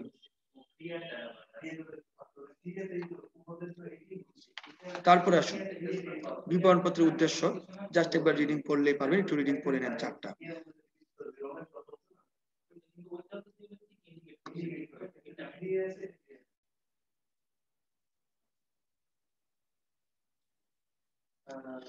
বিবরণ পত্রের বিষয়বস্তু সমূহ দরকার নেই। ন্যূনতম চাঁদা খুবই গুরুত্বপূর্ণ। ন্যূনতম চাঁদাটা হচ্ছে কোম্পানির প্রাথমিক ব্যয় ও গঠন সংক্রান্ত যে খরচগুলো হয় প্রাথমিকভাবে কোম্পানি শুরু করার ক্ষেত্রে, ওই ব্যয় নির্বাহ করার জন্য যে মূলধনটা সংগ্রহ করা হয় তাকে বলা হয় ন্যূনতম চাঁদা বা ন্যূনতম মূলধন। ন্যূনতম মূলধনটা কোম্পানি শুরু করার জন্য প্রাথমিকভাবে যে চাঁদার প্রয়োজন হয় তাকে বলা হয় ন্যূনতম মূলধন বা ন্যূনতম চাঁদা। ন্যূনতম মূলধন সংগ্রহের কারণ প্রত্যেকটা মনে রাখতে হবে, কোম্পানির প্রাথমিক ব্যয় ও গঠন সংক্রান্ত ব্যয় নির্বাহ। কোম্পানির প্রাথমিক ব্যয় ও গঠন সংক্রান্ত ব্যয় নির্বাহ। তাহলে কোনো সম্পত্তি পূর্বে এইসব দরকার নেই। লাস্ট, শেয়ার বিক্রয়ের জন্য দালাল বা অবলেখকের কমিশন প্রদান। চলতি মূলধন সংগ্রহ 1, 3, 4, এই তিনটা মনে রাখবেন। তারপর দেখেন ন্যূনতম মূলধন সংগ্রহে যদি ব্যর্থ হয় তাহলে কি করতে হয়। ন্যূনতম মূলধন সংগ্রহে যদি কোনো প্রতিষ্ঠান ব্যর্থ হয় তাহলে দেখেন বিবরণ পত্র প্রচারের 180 দিনের মধ্যে ন্যূনতম মূলধন সংগ্রহ করতে হবে।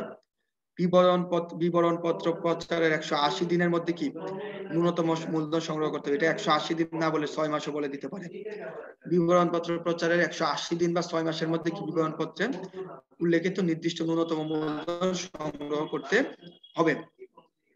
তারপর দেখেন যদি কোনো ক্রমে কোম্পানি ন্যূনতম মূলধন সংগ্রহে ব্যর্থ হয়, কোনো কোম্পানি ন্যূনতম মূলধন সংগ্রহে ব্যর্থ হয়, তাহলে শেয়ারের আবেদন যারা করছে টাকা দিয়ে তাদের টাকা ফেরত দিতে হবে, তাদের অর্থ ফেরত দিতে হবে। পরবর্তী 10 দিনের মধ্যে যদি অর্থ ফেরত না দিতে পারে, আন্ডারলাইন দেখেন, খেয়াল করবেন, পরিচালকগণ যদি পরবর্তী 10 দিনের মধ্যে শেয়ার আবেদনকারীদের অর্থ পরিশোধে ব্যর্থ হয়, পরবর্তী দিনগুলোর জন্য ব্যক্তিগত ও যৌথভাবে দায়ী হবে। দায়ী বলতে কি, এই তাদেরকে ব্যাংক রেটের ঊর্ধ্বে 5% হারে সুদ সমেত ফেরত দিতে হবে। অর্থাৎ ব্যাংকের যে সুদের হার আছে তার সাথে আরো 5% যোগ করে তাকে কি ওই অর্থ ফেরত দিতে হবে। ব্যাংকের যে সুদের হারটি আছে তার চেয়েও কি আরো 5% বেশি। ধরেন ব্যাংকের সুদের হার আছে 10%, তার সাথে আরো 5% যোগ করে 15% হারে কি তার টাকাটা ফেরত দিতে হবে। ওইটাকে বলা হচ্ছে কি ন্যূনতম মূলধন সংগ্রহে ব্যর্থ হলে কি করবে। এতটুকু পর্যন্ত বুঝতে পারছি স্যার? জি স্যার।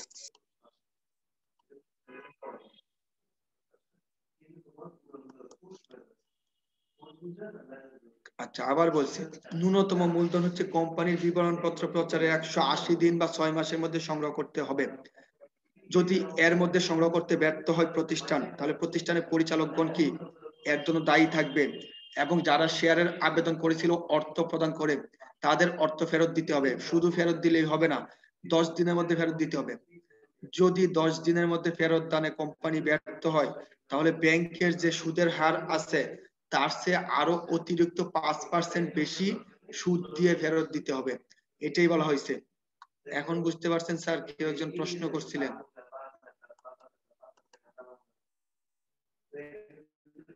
লাভলি আপনি প্রশ্ন করছিলেন, ক্লিয়ার হয়েছেন স্যার?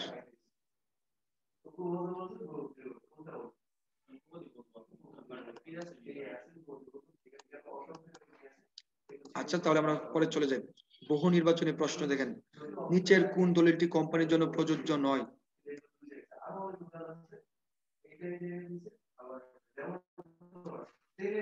নিচের কোন দলিলটি কোম্পানির জন্য প্রযোজ্য নয়?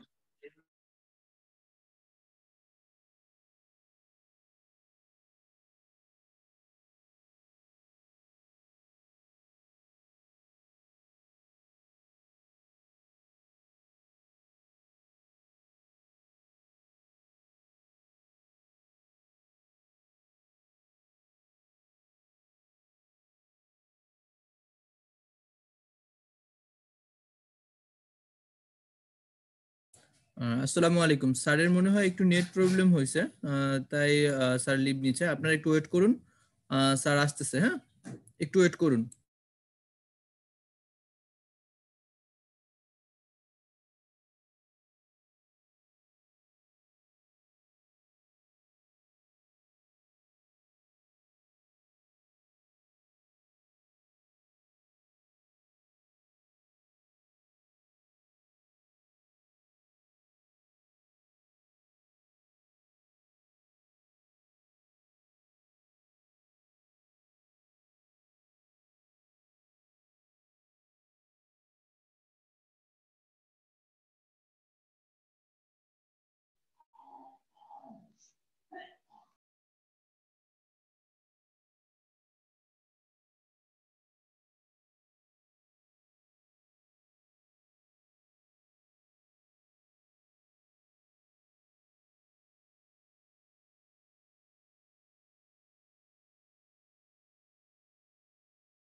হ্যাঁ রাজন ভাই আমাকে শুনতে পারছেন? আচ্ছা ল্যাপটপটা অফ হয়ে গেছিল হঠাৎ করে। স্যার আমি শুনতে পাচ্ছি আপনাকে, একটু করতেছি স্যার, আপনাকে পোস্ট করে দিচ্ছি স্যার আমি। আচ্ছা আচ্ছা ঠিক আছে।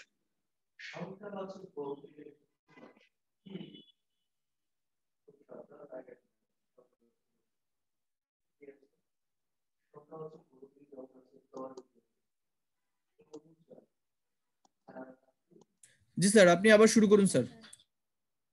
আচ্ছা আমরা যেখানে ছিলাম, যে প্রশ্ন সলভে ছিলাম, আমরা 1 নাম্বারটা সলভ করছিলাম। 2 নাম্বারটাতে কি আছে? কোম্পানির সংবিধান বলা হয় কোনটিকে? কোম্পানির সংবিধান বলা হয় কোনটিকে?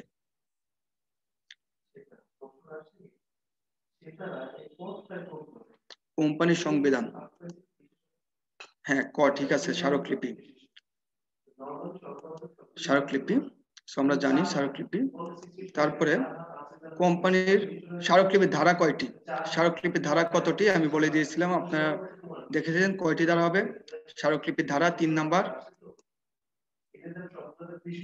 6টি, ঠিক আছে 6টি ধারা। স্মারকলিপির সবচেয়ে গুরুত্বপূর্ণ ধারা কোনটি? স্মারকলিপির সবচেয়ে গুরুত্বপূর্ণ ধারা কোনটি আমি বলে দিয়েছিলাম। স্মারকলিপির সবচেয়ে গুরুত্বপূর্ণ ধারা 4।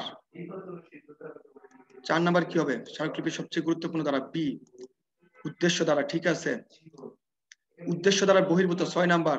আমরা এখন সিলেক্টিভ এমসিকিউটা সলভ করব। 6 নাম্বার, উদ্দেশ্য দ্বারা বহির্ভূত কাজকে কি বলা হয়? উদ্দেশ্য দ্বারা বহির্ভূত কোনো কাজকে কি বলা হয়? বি, হ্যাঁ খ, আলট্রা ভাইরাস। একটু বানানটা বা স্পেলিংটা খেয়াল রাখবেন, স্পেলিংটা একটু খেয়াল রাখবেন, ঠিক আছে স্যার। নিচের কোনটি স্মারকলিপিতে অন্তর্ভুক্ত থাকে না? সো আমরা চলে যাই 14, কোম্পানি বার্থ সার্টিফিকেট কাকে বলা হয়? কোম্পানি বার্থ সার্টিফিকেট বা জন্ম সনদ কাকে বলা হয়? 14 নাম্বার, কোম্পানির বার্থ সার্টিফিকেট বা জন্ম সনদ কাকে বলা হয়? 14 নাম্বার কি হবে? 14 নাম্বার কোম্পানির বার্থ সার্টিফিকেট বা জন্ম সনদ। ডি, নিবন্ধন পত্র, ঠিক আছে ধন্যবাদ। আমরা পার্সিপেট চ্যাপ্টার 2 তে চলে আসলাম। চ্যাপ্টার 2 খুবই গুরুত্বপূর্ণ একটা জায়গা, যেখান থেকে হচ্ছে প্রশ্ন আসছে অনেকবার। ঢাকা বিশ্ববিদ্যালয় তথা বিভিন্ন পাবলিক বিশ্ববিদ্যালয়ে বহুবার প্রশ্ন আসছে। সেই জায়গাটি হচ্ছে আমাদের কোম্পানির শ্রেণী বিভাগ, কোম্পানি সংগঠনের শ্রেণী বিভাগ। কোম্পানির শ্রেণী বিভাগটা খুবই খুবই গুরুত্বপূর্ণ। আমি বলবো আপনারা লিখবেন, অথবা আপনার সিটি আছে। সনদ কোম্পানি হচ্ছে মূলত আমাদের 5 প্রকার। একটা হচ্ছে সনদপ্রাপ্ত কোম্পানি, সংবিধিবদ্ধ কোম্পানি বা বিধিবদ্ধ কোম্পানি, নিবন্ধিত কোম্পানি, অনিবন্ধিত কোম্পানি, অন্যান্য কোম্পানি। সনদপ্রাপ্ত কোম্পানি, সংবিধিবদ্ধ কোম্পানি, নিবন্ধিত কোম্পানি, অনিবন্ধিত কোম্পানি, আরেকটি হচ্ছে অন্যান্য কোম্পানি। এবার আসুন শুরুতে যেটা আছে, সনদপ্রাপ্ত কোম্পানি কাকে বলা হয়? সনদপ্রাপ্ত কোম্পানি যে সকল কোম্পানি 1844 সালের পূর্বে, কোম্পানি আইন পাশ হওয়ার পূর্বে গঠন হয়েছিল এবং 1844 সালে কোম্পানি আইন চালু হওয়ার পরে ওই কোম্পানি আইন দ্বারা নিবন্ধিত হয়েছে, তাকে বলা হয় সনদপ্রাপ্ত কোম্পানি। যে সকল কোম্পানি 1844 সালে কোম্পানি আইন প্রতিষ্ঠিত হওয়ার আগেই গঠিত হয়েছে এবং 1844 সালে কোম্পানি আইন চালু হওয়ার পর ওই আইন দ্বারা নিবন্ধিত হয়েছে, তাদেরকে বলা হয় কি? সনদপ্রাপ্ত কোম্পানি। যেমন দেখেন, ইস্ট ইন্ডিয়া কোম্পানি প্রতিষ্ঠিত হয়েছে 1600 সালে এবং কি 1844 সালে যখন কোম্পানি আইন প্রতিষ্ঠিত হয় তখন কি ওই আইন দ্বারা নিবন্ধিত হয়েছে। তারপরে হচ্ছে সংবিধিবদ্ধ কোম্পানি, দেশের আইনসভা বা সংসদের বিলের মাধ্যমে অথবা রাষ্ট্রপ্রধানের বা রাষ্ট্রপতির বিশেষ অধ্যাদেশের মাধ্যমে যেই কোম্পানিগুলো গঠন করা হয় তাকে বলা হয় কি? সংবিধিবদ্ধ কোম্পানি। দেশের আইন বা সংসদের বিল পাস অথবা রাষ্ট্রপতির অধ্যাদেশ বা রাষ্ট্রপ্রধানের আদেশ বলে যেই কোম্পানি গঠন করা হয় তাকে বলা হয় কি? সংবিধিবদ্ধ কোম্পানি বা বিধিবদ্ধ কোম্পানি। যেমন দেখেন বাংলাদেশে BDBL, Bangladesh development bank limited, BRTC, তারপর হচ্ছে টেলিটক লিমিটেড, ওয়াসা, জীবন বীমা কর্পোরেশন, সবগুলাই কি বিধিবদ্ধ কোম্পানি। সরকারি যতগুলো কোম্পানি আছে সবগুলো আমাদের বিধিবদ্ধ কোম্পানির মধ্যে চলে আসবে। এবার চলে আসেন স্যার পরবর্তীতে যেটা আছে নিবন্ধিত কোম্পানি। যে সকল কোম্পানি দেশে প্রচলিত কোম্পানি আইন দ্বারা গঠিত, নিবন্ধিত, গঠিত, পরিচালিত হয় তাকে বলে নিবন্ধিত কোম্পানি। যে সকল কোম্পানি দেশের আইন দ্বারা নিবন্ধিত ও গঠিত, পরিচালিত হয় তাকে বলে নিবন্ধিত কোম্পানি। নিবন্ধিত কোম্পানি হচ্ছে দুই প্রকার, একটা হচ্ছে সসীম দায় সম্পন্ন কোম্পানি, আরেকটা হচ্ছে অসীম দায় সম্পন্ন কোম্পানি। একটি হচ্ছে সসীম দায় সম্পন্ন কোম্পানি, আরেকটি হচ্ছে অসীম দায় সম্পন্ন কোম্পানি। সসীম দায় সম্পন্ন কোম্পানি কি একটু আমরা দেখি। সসীম দায় সম্পন্ন কোম্পানি হচ্ছে যে সকল কোম্পানির দায় সীমাবদ্ধ থাকে, সদস্যদের দায় সীমাবদ্ধ থাকে তাকে বলা হয় সসীম দায় সম্পন্ন কোম্পানি। সসীম দায় সম্পন্ন কোম্পানি হচ্ছে আবার দুই প্রকার, একটি হচ্ছে প্রতিশ্রুতি মূল্য দ্বারা সসীম দায় সম্পন্ন কোম্পানি, আর একটা হচ্ছে শেয়ার মূল্য দ্বারা সসীম দায় সম্পন্ন কোম্পানি। একটা হচ্ছে প্রতিশ্রুতি মূল্য দ্বারা সসীম দায় সম্পন্ন কোম্পানি, আর একটা হচ্ছে শেয়ার মূল্য দ্বারা সসীম দায় সম্পন্ন কোম্পানি। প্রতিশ্রুতি মূল্য দ্বারা সসীম দায় সম্পন্ন কোম্পানিটা দেখেন, যে সকল কোম্পানির দায় শেয়ার হোল্ডারগণ তাদের শেয়ার হোল্ডারদের শেয়ার মূলধন ছাড়াও এক্সট্রা বা অতিরিক্ত একটা দায় গ্রহণের প্রতিশ্রুতি দেয় তাকে বলে প্রতিশ্রুতি মূল্য দ্বারা সসীম দায় সম্পন্ন কোম্পানি। অর্থাৎ যে সকল কোম্পানির দায় শেয়ার হোল্ডারগণ শেয়ার মূলধনের বাইরেও এক্সট্রা একটা দায় নিতেছে তাকে বলে সসীম দায় সম্পন্ন কোম্পানি। তারপর আসুন সসীম দায় সম্পন্ন কোম্পানির ক্ষেত্রে আর কি কি আছে।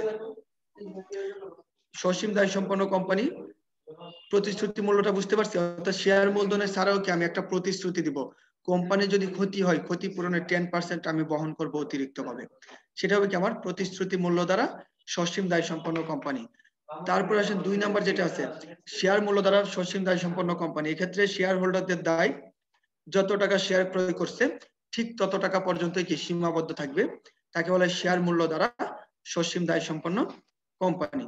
এরপর আসেন শেয়ার মূল্য দ্বারা সসীম দায় সম্পন্ন কোম্পানি হচ্ছে দুই প্রকার, একটা হচ্ছে প্রাইভেট লিমিটেড কোম্পানি আর একটা হচ্ছে public limited company. Private limited company হচ্ছে যে কোম্পানির ন্যূনতম সদস্য সংখ্যা 2 জন, সর্বোচ্চ 50 জন এবং শেয়ার অবাধে হস্তান্তরযোগ্য নয়। আর পাবলিক লিমিটেড কোম্পানি হচ্ছে যে সংখ্যা কোম্পানির সদস্য সংখ্যা ন্যূনতম 7 জন, সর্বোচ্চ শেয়ার সংখ্যা দ্বারা সীমাবদ্ধ তাকে বলা হয় পাবলিক লিমিটেড কোম্পানি। এবং পাবলিক লিমিটেড কোম্পানির শেয়ার অবাধে হস্তান্তরযোগ্য। পাবলিক লিমিটেড কোম্পানিকে হচ্ছে আবার আমরা দুই ভাগে ভাগ করছি, একটা হচ্ছে মালিকানার ভিত্তিতে আর একটা হচ্ছে নিয়ন্ত্রণের ভিত্তিতে। একটা হচ্ছে মালিকানার ভিত্তিতে আর একটা হচ্ছে নিয়ন্ত্রণের ভিত্তিতে। মালিকানার ভিত্তিতে হচ্ছে সরকারি কোম্পানি, বেসরকারি কোম্পানি। জাস্ট একটু শুনে রাখুন তাহলে আপনাদের মনে থাকবে। সরকারি কোম্পানি হচ্ছে যে সকল কোম্পানি যদি কোনো কোম্পানির 51% বেশি শেয়ারের মালিক সরকার থাকে তাহলে তাকে বলা হয় সরকারি কোম্পানি। অর্থাৎ যে কোম্পানি যদি কোনো কোম্পানির 50% বেশি অর্থাৎ 51 বা তার বেশি পার্সেন্টের মালিক সরকারের অধীনে থাকে তাকে বলা হয় সরকারি কোম্পানি। যেমন জনতা ব্যাংক, সোনালী ব্যাংক, সোনালী ব্যাংক, অগ্রণী ব্যাংক তিনটার কি 100% শেয়ারের মালিকই সরকার, তাহলে এগুলো হচ্ছে সরকারি কোম্পানি। রূপালী ব্যাংকের প্রায় 95%-এর মতো মালিকানা সরকারের হাতে, 5% বেসরকারি হাতে, তাহলে সেটা হবে কি বেসরকারি কোম্পানি। সেটা হবে সরকারি কোম্পানি। বেসরকারি কোম্পানি হচ্ছে যে সকল কোম্পানির 50%-এর বেশি শেয়ারের মালিকানা বেসরকারি খাতে তাকে বলা হয় বেসরকারি কোম্পানি। যে সকল কোম্পানির 50%-এর বেশি শেয়ারের মালিকানা বেসরকারি খাতে তাকে বলা হয় কি বেসরকারি কোম্পানি। যেমন কি স্কয়ার, বেক্সিমকো, গ্রামীণ ফোন তারা কি প্রায় 100% শেয়ারে কি বেসরকারি খাতে, তাহলে এগুলো হবে বেসরকারি কোম্পানি। নিয়ন্ত্রণ ভিত্তিতে হচ্ছে সাবসিডিয়ারি কোম্পানি, হোল্ডিং কোম্পানি। শুরুতে আমরা হোল্ডিং কোম্পানিটা পড়বো। হোল্ডিং কোম্পানি যদি কোনো কোম্পানি অন্য কোনো কোম্পানির 51% বা তার বেশি শেয়ারের মালিকানা গ্রহণ করে রাখে তাকে বলা হয় হোল্ডিং কোম্পানি। হোল্ডিং কোম্পানি হচ্ছে যদি কোনো কোম্পানি অন্য কোনো কোম্পানির 50%-এর বেশি শেয়ারের মালিকানা নিজেদের দখলে রাখে তাকে বলা হয় holding company. BRAC bank limited বিকাশের 100% শেয়ারের মালিকানা নিজেদের হাতে গ্রহণ করে রাখছে, তাহলে ব্র্যাক ব্যাংক কি হবে বিকাশের হোল্ডিং কোম্পানি। আর সাবসিডিয়ারি কোম্পানি হচ্ছে যদি কোনো কোম্পানির 50% বেশি কোম্পানি শেয়ারের মালিকানা অন্য কোনো কোম্পানির হাতে থাকে তাহলে ওই কোম্পানিকে বলা হয় কি সাবসিডিয়ারি কোম্পানি। যদি কোনো কোম্পানির 55% বেশি শেয়ারের মালিকানা অন্য কোনো কোম্পানির হাতে থাকে তবে তাকে বলা হয় কি সাবসিডিয়ারি কোম্পানি। যেমন ব্র্যাক ব্যাংক বিকাশ হচ্ছে কি ব্র্যাক ব্যাংক লিমিটেডের একটি সাবসিডিয়ারি কোম্পানি। তারপর হচ্ছে অসীম দায় সম্পন্ন কোম্পানি, যে সকল কোম্পানির দায় কি সীমাবদ্ধ না, অংশীদারি ব্যবসার মতো অসীম, তাকে বলে কি অসীম দায় সম্পন্ন কোম্পানি। অংশীদারি আইনের অর্থাৎ আমাদের দেশে এই ধরনের কোম্পানি নেই, অসীম দায় সম্পন্ন কোম্পানি আমাদের দেশে না, এখন পুরো বিশ্বেই নেই। অনিবন্ধিত কোম্পানি, যে সকল কোম্পানি অংশীদারি আইন দ্বারা নিবন্ধিত নয় তাদেরকে বলা হয় কি অনিবন্ধিত কোম্পানি। যে সকল আইন যেমন অংশীদারি আইনের 371 ধারা অনুযায়ী অনিবন্ধিত কোম্পানি হলো 7 জন সদস্যের অধিক সদস্য নিয়ে গঠিত হবে এবং অংশীদারি ব্যবসার মতো পরিচালিত হবে, তাকে কি বলা হয় অনিবন্ধিত কোম্পানি। আমাদের দেশে কি বাংলাদেশে এই ধরনের কোম্পানির অস্তিত্ব নেই। তারপর আসুন অন্যান্য কোম্পানি। এছাড়াও এই প্রকারভেদগুলো ছাড়াও আরো কি 4টা কোম্পানি আছে অন্যান্য কোম্পানি। এই প্রকারভেদটা শুধু বাংলাদেশের জন্য প্রযোজ্য। অন্যান্য কোম্পানির প্রকারভেদটা শুধু বাংলাদেশের জন্য প্রযোজ্য। একটু দেখুন অনিবন্ধিত কোম্পানিতে কি কি আসছে। বিদ্যমান কোম্পানি অর্থাৎ 1994 সালের কোম্পানি আইন গঠিত হওয়ার পূর্বেই আমাদের দেশে কোম্পানিগুলো ছিল, কিন্তু যখন 1994 সালে কোম্পানি আইন প্রচলিত হয় ওই আইন দ্বারা নিবন্ধিত হয়েছে, তাদেরকে বলা হয় কি বিদ্যমান কোম্পানি। কোহিনুর কেমিক্যাল কোম্পানি, যেটা তিব্বত, যেগুলো তিব্বত স্যান্ডেলিনা এই প্রোডাক্টগুলো যে কোম্পানি সেগুলো হচ্ছে Kohinoor chemical company. Kohinoor chemical company আমাদের দেশে অনেক আগে থেকে আসছে, প্রায় 80 সালের আগে থেকে এই দেশে ব্যবসায় করছে।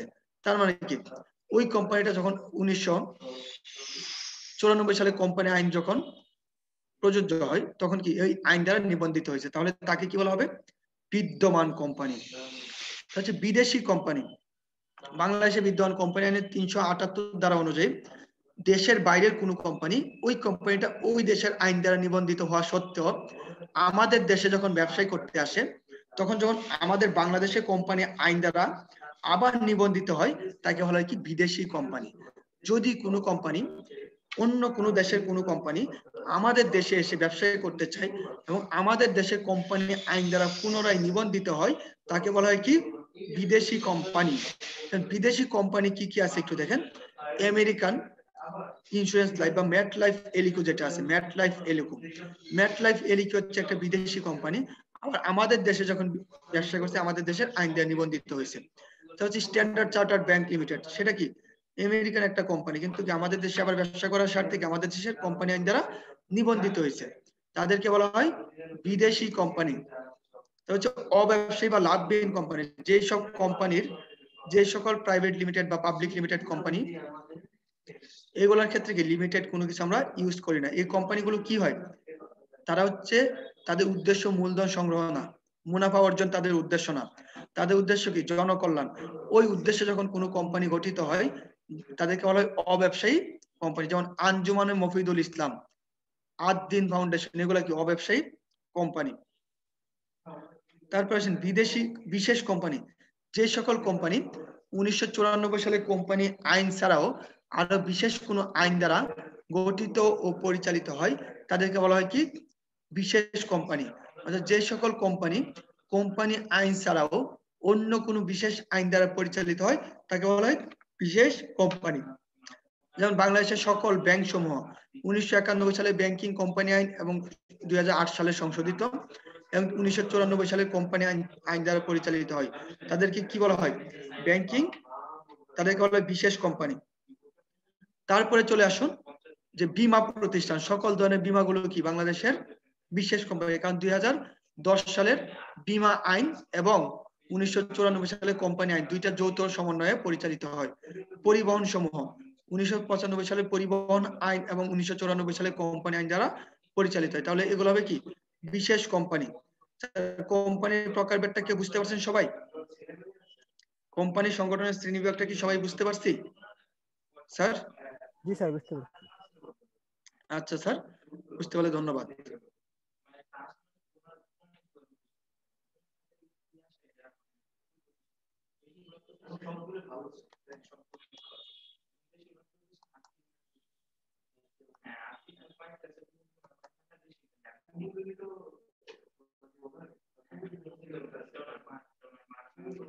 প্রাইভেট ও পাবলিক লিমিটেড কোম্পানি পার্থক্যটা দেখেন, জাস্ট এটা পড়ে নেবেন। আমরা এতক্ষণ পড়ে ফেলছি, যা কিছু পড়ছি সবগুলো এটাতে চলে আসছে।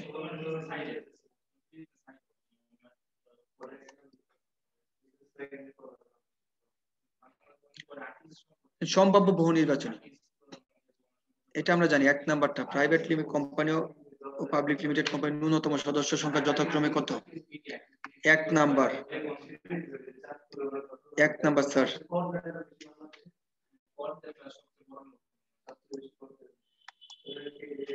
একের এ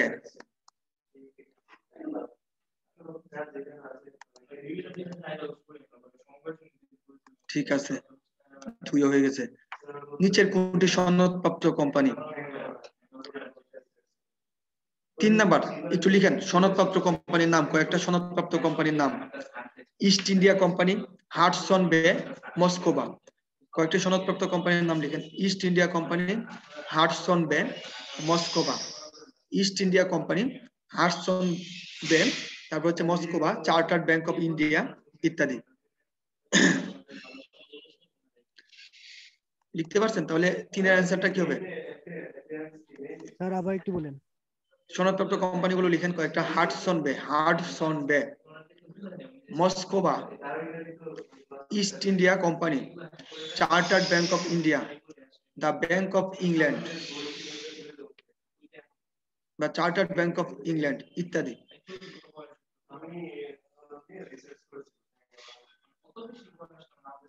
তাহলে 3 নম্বরের অ্যান্সারটা কি হবে? 3 নম্বরটার অ্যান্সার কি হবে? হাডসন বে, ধন্যবাদ। তারপরে চলে আসুন 4 নম্বর, সংবিধিবদ্ধ কোম্পানি কোনটা? সংবিধিবদ্ধ কোম্পানি, এখানে সরকারি কোম্পানি কোনটা হবে? 4 নম্বরটা। 4 নম্বর সংবিধিবদ্ধ কোম্পানি।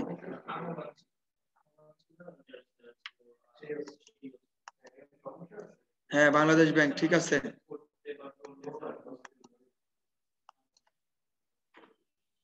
আমরা পারি সবগুলাই।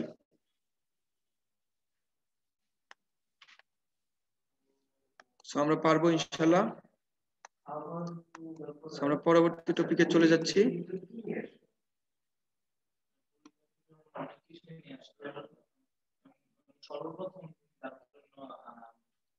চ্যাপ্টার 2 ইউনিট 2, শেয়ার ও ঋণপত্র। শেয়ার ও ঋণপত্র, শেয়ার কাকে বলে? শেয়ার কোম্পানি মূলধনের ক্ষুদ্রতম অংশকে বলা হয় শেয়ার। কোম্পানি মূলধনের ক্ষুদ্রতম অংশকে বলা হয় কি? শেয়ার। এবং প্রতিটি শেয়ারের মূল্য কি? সমপরিমাণ হবে। 2 নম্বর লাইনটা একটু খেয়াল করেন। একই ধরনের শেয়ারের ক্ষেত্রে প্রতিটি শেয়ারের মূল্য সমপরিমাণ হবে। যেমন 10 টাকা, 20 টাকা, 50 টাকা, সবগুলো শেয়ারের মূল্য কি হবে? সমপরিমাণ হবে। শেয়ার থেকে অর্জিত মুনাফাকে বলা হয় লভ্যাংশ। এটা মনে রাখতে হবে। শেয়ার থেকে অর্জিত মুনাফাকে কি বলা হয়? লভ্যাংশ। শেয়ার থেকে অর্জিত মুনাফাকে বলা হয় লভ্যাংশ। কোম্পানি 3 ভাবে শেয়ার হস্তান্তর করতে পারে। কোম্পানি 3 ভাবে শেয়ার বিক্রি করতে পারে। 1 নাম্বার হচ্ছে সমহারে, 2 নাম্বার হচ্ছে অধিহারে, 3 নাম্বার হচ্ছে অবহারে। সমহারে মানে হচ্ছে শেয়ারের যে দাম আছে সেই দামে বিক্রি করবে। শেয়ারের দাম 100 টাকা, আমি 100 টাকায় বিক্রি করবো, তাহলে সেটা হবে সমহার। আর অধিহার হচ্ছে শেয়ারের দামের চেয়ে বেশি দামে বিক্রি করে। শেয়ারের দাম হচ্ছে 100 টাকা, আমি বিক্রি করবো 120 টাকায়, তাহলে সেটা হবে অধিহার। অবহার, শেয়ারের দাম হচ্ছে দামের চেয়ে কমে বিক্রি করে, সেটাকে বলা হয় অবহার। শেয়ারের দাম 100 টাকা, আমি বিক্রি করবো 90 টাকায়, সেটা হচ্ছে কি? অবহার। অর্থাৎ শেয়ারের অবহার সর্বোচ্চ 10% কি অবহার ইস্যু করতে পারে, এর বেশি পারে না। এটা আমার জানার দরকার নাই। তারপর আসুন শেয়ার। জাস্ট শেয়ারের শ্রেণী বিভাগটা মনে রাখবো। শেয়ার হচ্ছে 4 প্রকার: সাধারণ শেয়ার, অগ্রাধিকার শেয়ার, বিলম্বিত শেয়ার, অন্যান্য শেয়ার। সাধারণ শেয়ার, সাধারণ শেয়ার হচ্ছে কোম্পানির মূল মালিক। সাধারণ শেয়ার হোল্ডাররা হচ্ছে কোম্পানির মূল মালিক। সাধারণ শেয়ার হোল্ডারগণ হচ্ছে কোম্পানির মূল মালিক। অর্থাৎ সাধারণ শেয়ার হোল্ডার যারা আছে তারা কি কোম্পানির মূল মালিক। কেন মূল মালিক একটু বুঝি। তারা কোম্পানির ক্ষেত্রে হচ্ছে সবার সর্বশেষে কি মুনাফা গ্রহণ করে এবং তারা কি কোম্পানির মুনাফার কি সর্বশেষ এবং কোম্পানির পরিচালক পদে ভোট দিতে পারে। সাধারণ শেয়ার কি এই শেয়ার মালিকদের অধিকার দায়িত্ব কর্তব্য সবচেয়ে বেশি, তাদের ভোট প্রদানের অধিকার আছে, অর্থাৎ পরিচালক নির্বাচনের ক্ষেত্রে কি ভোট প্রদান করতে পারে, পরিচালক হতে পারে, তারা কি পরিচালক হওয়ার যোগ্যতা রাখে। সাধারণ শেয়ার অগ্রাধিকার শেয়ার, যে সকল শেয়ার হোল্ডারগণ কোম্পানির মুনাফা প্রাপ্তিতে সবার আগে অগ্রাধিকার পায় তাদেরকে বলে অগ্রাধিকার শেয়ার। অগ্রাধিকার শেয়াররা কি তাদের ঝুঁকি কম, তারা কোম্পানি পরিচালক নির্ধারণে কি ভোট দিতে পারে না এবং তাদের কি কোম্পানি পরিচালক হতে পারে না, তারা ঋণের মতো একটা নির্দিষ্ট হারে সুদ পায়। এটাকে বলা হয় সংকর বা হাইব্রিড শেয়ার। অগ্রাধিকার শেয়ারের আরেকটা নাম হচ্ছে সংকর বা হাইব্রিড শেয়ার। সংকর অথবা হাইব্রিড শেয়ার নামে ডাকা হয় কি অগ্রাধিকার শেয়ারকে। অগ্রাধিকার শেয়ারকে সংকর বা হাইব্রিড শেয়ার নামেও ডাকা হয়। তারপর অগ্রাধিকার শেয়ারের যে প্রকারভেদ গুলো আছে এগুলো পড়া লাগবে না, এগুলো পড়া লাগবে না। তারপর হচ্ছে বিলম্বিত শেয়ার, অর্থাৎ প্রবর্তকদের যে শেয়ারটা আছে তাকে বলে বিলম্বিত শেয়ার। প্রবর্তকদের যে শেয়ারটা আছে অর্থাৎ প্রতিষ্ঠানের যারা প্রবর্তক, শুরুতে যারা প্রতিষ্ঠান শুরু করে তাদের যে শেয়ারটা আছে তাদেরকে বলে বিলম্বিত শেয়ার। তারপর হচ্ছে কি অধিবৃত্তি, অন্যান্য শেয়ার, বোনাস শেয়ার। বোনাস শেয়ারটাকে বলা হয় অধিবৃত্তি, অর্থাৎ শেয়ার মূলধন হিসাবে মুনাফা হিসাবে যখন শেয়ার বোনাস দিয়ে দেওয়া হয় তাকে বলা হয় কি বোনাস শেয়ার। এবছর কোম্পানি মূলধন দিবে না, প্রত্যেকটা শেয়ার হোল্ডারকে আরো 2টা করে শেয়ার বাড়ায় দিবে, তাহলে সেটা হবে বোনাস শেয়ার। অধিকারযোগ্য শেয়ার, কোম্পানি যখন আবার নতুন করে কোনো শেয়ার বাজারে ছাড়ে তখন কোম্পানির এক্সিস্টিং শেয়ার হোল্ডারদের ওই শেয়ার গ্রহণ করার অধিকার বেশি দেয়, আগে অগ্রাধিকার দেয়, তাদেরকে বলা হয় অধিকারযোগ্য শেয়ার। অনাকাঙ্ক্ষিত মূল্যের শেয়ার, যে শেয়ারে কোনো মূল্য উল্লেখ থাকে না, অর্থাৎ শেয়ারের মূল্যটা উল্লেখ থাকবে না, সেটাকে বলে অনাকাঙ্ক্ষিত মূল্যের শেয়ার। এই ধরনের শেয়ার বাংলাদেশে কখনো প্রচলিত হয়নি। স্যার এতটুকু বুঝতে পারছি স্যার?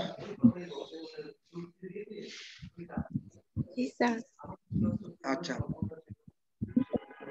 সাধারণ শেয়ার অগ্রাধিকার শেয়ারের পার্থক্য নেই। শেয়ার মালিকানা প্রামাণ্য দলিল, শেয়ার সার্টিফিকেট, এটা হচ্ছে কি মুখ্য প্রামাণ্য দলিল।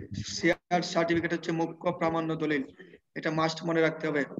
মুখ্য প্রামাণ্য দলিলটা হচ্ছে শেয়ার সার্টিফিকেট।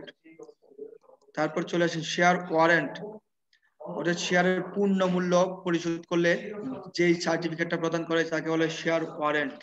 অর্থাৎ আপনি শেয়ারের পূর্ণ মূল্য, অর্থাৎ কোম্পানির পূর্ণ মূল্য যখন কোম্পানি আদায় করে ফেলবে আপনার কাছ থেকে তখন আপনাকে যে সার্টিফিকেটটা দিবে তাকে বলা হয় কি শেয়ার ওয়ারেন্ট। কাঁচা সনদ স্ক্রিপ্ট, শেয়ার সার্টিফিকেট ইস্যু করার পূর্বে আপনাকে অন্তর্বর্তীকালীন যে শেয়ারের প্রমাণ হিসেবে যে দলিলটা প্রদান করবে তাকে বলা হয় কি কাঁচা সনদ।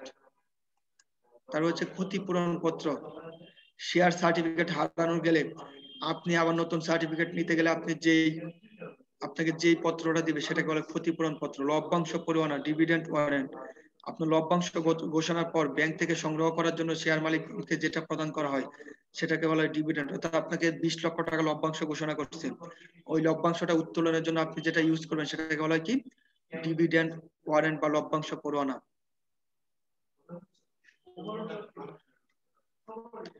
অর্থাৎ 1956 সালে ভারতীয় কোম্পানি আইন অনুযায়ী হচ্ছে শেয়ারের পূর্ণ মূল্য আদায় হলে সেটাকে কি বলা হয় স্টক বলা হয়।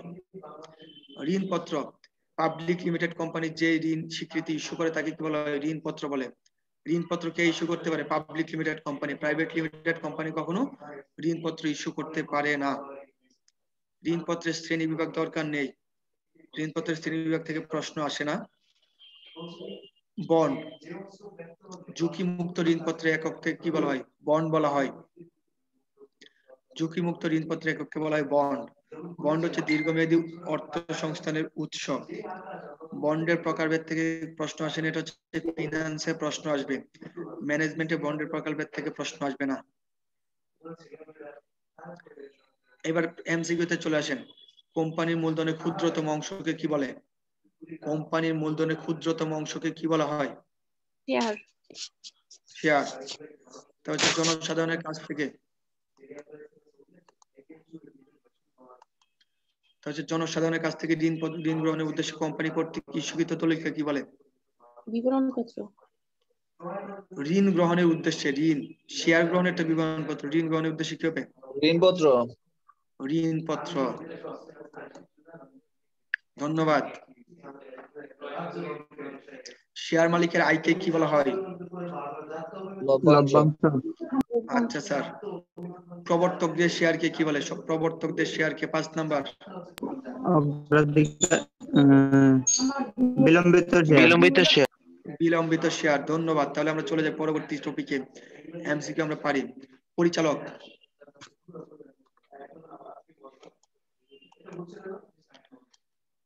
কোম্পানির পরিচালক সাধারণভাবে কোম্পানির যে শেয়ার মালিক কোম্পানির পরিচালনা ব্যবস্থাপনায় অংশগ্রহণ করে তাকে কি বলা হয়? পরিচালক। অর্থাৎ এটা কি শেয়ার হোল্ডারদের সদস্যদের ভোটে নির্বাচিত হয় পরিচালক। অর্থাৎ যারা কোম্পানির পরিচালনা ব্যবস্থাপনায় অংশ নেয় তাদেরকে বলা হয় পরিচালক। পরিচালকদের যোগ্যতা ও গুণাবলী একটু দেখেন তো, সবগুলো একটু পড়েন। 5টা। কোম্পানির শেয়ার মালিক হলে সুস্থ এবং সবল হলে অর্থাৎ পাগল হওয়া যাবে না, সুস্থ সবল হতে হবে। ন্যূনতম শেয়ার ক্রয়ের করলে, অর্থাৎ কোম্পানির যে ন্যূনতম শেয়ারটা আছে সেটি ক্রয় করলে। তারপরে দেখেন আর্থিকভাবে সচ্ছল হয়, সে অবশ্যই আর্থিকভাবে সচ্ছল হতে হবে। ঋণ পরিশোধে সক্ষম হলে, ঋণ পরিশোধ করার ক্ষমতা থাকতে হবে। পরিচালক নিয়োগ পদ্ধতি দেখেন কিভাবে হয়।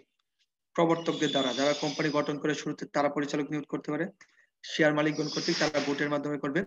পরিচালনা পর্ষদ কর্তৃক, যদি পরিচালনা পর্ষদ নিজেরা করে। ব্যবস্থাপনা কর্তৃক, ব্যবস্থাপনা প্রতিনিধি কর্তৃক করতে পারে।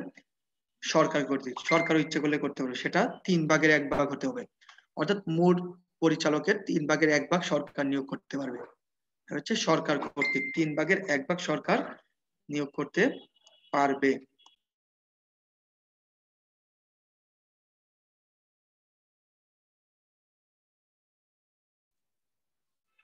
তারপর কি আছে স্যার? পরিচালক পর্ষদের কার্যাবলী, জাস্ট কার্যাবলী পড়া লাগবে না। পরিচালক হতে পারে না কারা দেখেন, জাস্ট এটা পড়বেন। পরিচালক কারা হতে পারে না?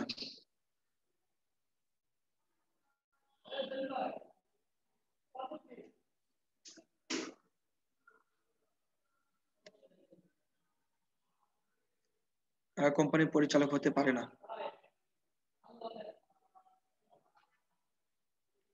পড়াইছে, কোনো সমস্যা আছে এখানে স্যার কারো? যোগ্যতা সূচক শেয়ারটা কি? পরিচালক হওয়ার জন্য ন্যূনতম একটা শেয়ার ক্রয় করা লাগে। সেই শেয়ার যদি ক্রয় না করে তাহলে তাদেরকে, এটাকে বলে যোগ্যতা সূচক শেয়ার। একটা প্রতিষ্ঠানের পরিচালক হওয়ার জন্য ন্যূনতম একটা শেয়ার ক্রয় করা লাগে, ওই শেয়ারকে বলা হয় যোগ্যতা সূচক শেয়ার। ঠিক আছে স্যার? তারপরে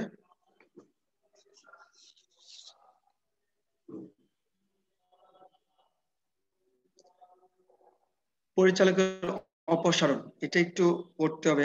দেখেন পরপর 3টি সভায় অনুপস্থিত থাকলে, পরপর যদি টানা 3টি সভায় অনুপস্থিত থাকে তাহলে ওই পরিচালককে অপসারণ করতে হবে।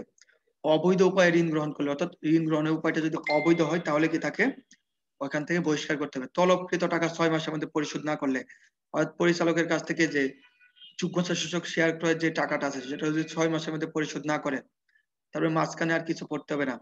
7 নাম্বার, আদালত কর্তৃক অযোগ্য ঘোষিত হলে, তা হচ্ছে পরিচালনা পর্ষদের অনুমতি ছাড়া 3 মাসের যাবতীয় কাজে অনুপস্থিত থাকলে।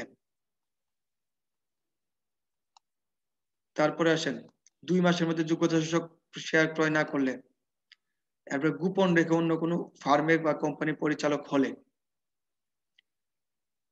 সবচেয়ে ইম্পর্টেন্ট যে পার্টটা এখন আমরা পড়বো সেটা হচ্ছে কোম্পানির সভাসমূহ। সবচেয়ে গুরুত্বপূর্ণ বা সবচেয়ে ইম্পর্টেন্ট পার্ট হচ্ছে এই মুহূর্তে আমরা যেটা বলবো কোম্পানির সভাসমূহ। 1 নাম্বার, কোম্পানি বার্ষিক সাধারণ সভা, এজিএম বা অ্যানুয়াল জেনারেল মিটিং। এটা হচ্ছে কোম্পানি নিবন্ধন প্রাপ্তির প্রথম 18 মাসের মধ্যে এই সভা আহ্বান করতে হবে। প্রথম সভাটা কত মাসের মধ্যে হতে হবে? কোম্পানির নিবন্ধকের নিবন্ধিত হওয়ার 18 মাসের মধ্যে এই সভাটা আহ্বান করতে হবে। তা হচ্ছে 2টি সাধারণ সভার মধ্যে মধ্যবর্তী সময়ের 15 মাসের বেশি হবে না। 2টি মধ্যবর্তী সাধারণ সভার মধ্যবর্তী সময় 15 মাসের বেশি হবে না। 2টি বার্ষিক সাধারণ সভার মধ্যকার সর্বোচ্চ সময়ের ব্যবধান 15 মাসের বেশি হবে না। 2টি সাধারণ সভার মধ্যবর্তী সময়ের ব্যবধান 15 মাসের বেশি হবে না। এই সভা অনুষ্ঠানের কমপক্ষে 14 দিন পূর্বে ক্রেতাদের কি শেয়ার হোল্ডারদের নোটিশ দিতে হবে। 14 দিন পূর্বে কি শেয়ার হোল্ডারদের নোটিশ প্রদান করতে হবে। এই সভা অনুষ্ঠানের 14 দিন পূর্বে শেয়ার হোল্ডারদের নোটিশ প্রদান করতে হবে। তারপরে আসুন বিধিবদ্ধ সভা। বিধিবদ্ধ সভা কাকে বলা হয়? বিধিবদ্ধ সভা হচ্ছে কি, যেটা বাধ্যতামূলক সভা করতে হয় কোম্পানি নিবন্ধন পত্র পাবার, পাবলিক কোম্পানি কার্য আরম্ভ করার অধিকার লাভে 30 দিন হতে 180 দিনের মধ্যে, অর্থাৎ 1 মাস হতে 6 মাসের মধ্যে এই সভাটা আহ্বান করতে হয়। এই সভা আহ্বান করার 21 দিন পূর্বে কি শেয়ার হোল্ডারদের বা সকল সাধারণ সদস্যদের নোটিশ প্রদান করতে হয়। আর কোম্পানির জীবনে এটা একবারই করতে হয়, একবারের বেশি বিধিবদ্ধ সভা 2 বার করা যায় না। একবারের বেশি বিধিবদ্ধ সভা করা যায় না। একটা প্রশ্ন অনেকবার আসছে বিভিন্ন বিশ্ববিদ্যালয়ে, 2টি বিধিবদ্ধ সভার মধ্যবর্তী সময়ের ব্যবধান কত? কেউ একজন অ্যান্সার দিবেন, আমি অপশনগুলো বলার পরে কেউ একজন অ্যান্সার দিবেন। 2টি বিধিবদ্ধ সভার মধ্যবর্তী সময় কত? অপশন এ 15 মাস, অপশন বি 18 মাস, অপশন সি 6 মাস, অপশন ডি কোনটি নয়। অ্যান্সার কি হবে? কোনটি নয়। কোনটি নয়। হ্যাঁ, ধন্যবাদ। অ্যান্সার হবে কোনটি নয়। কোনটি নয় হবে। বিশেষ সাধারণ সভা, হ্যাঁ, বিশেষ সাধারণ সভা, extra ordinary general meeting, EGM. এটা হচ্ছে কোম্পানির পরিচালকগণ ইচ্ছা করলে বিশেষ কোনো জরুরি কোনো পরিস্থিতিতে নিতে পারবে। যেমন ধরেন করোনা শুরু হওয়ার আগে কি প্রত্যেকটা কোম্পানি বিশেষ জরুরি সভা নেওয়া লাগছে, কারণ তারা কতদিন বন্ধ রাখবে, কিভাবে বেতন দেবে, কি কি করবে, সবগুলোকে এটার জন্য যে জরুরি সভাটা সেটা বলে বিশেষ সাধারণ সভা, বিশেষ জরুরি সভা। এই ক্ষেত্রে 21 দিন পূর্বে কি নোটিশ দিতে হবে, এই সভার 21 দিন পূর্বে নোটিশ প্রদান করতে হবে। কোম্পানি বিলোপ সাধন কত ধারা অনুযায়ী হয়? 234 ধারা অনুযায়ী। কোম্পানি বিলোপ সাধন 234 ধারা অনুযায়ী বিলোপ সাধন ঘটে।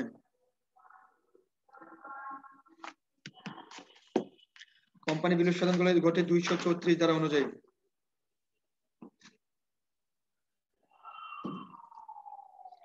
কোম্পানি বিলোপ সাধন হচ্ছে 234 ধারা অনুযায়ী কোম্পানি বিলোপ সাধন ঘটে। লিখে রাখুন 234 ধারা কোম্পানি বিলোপ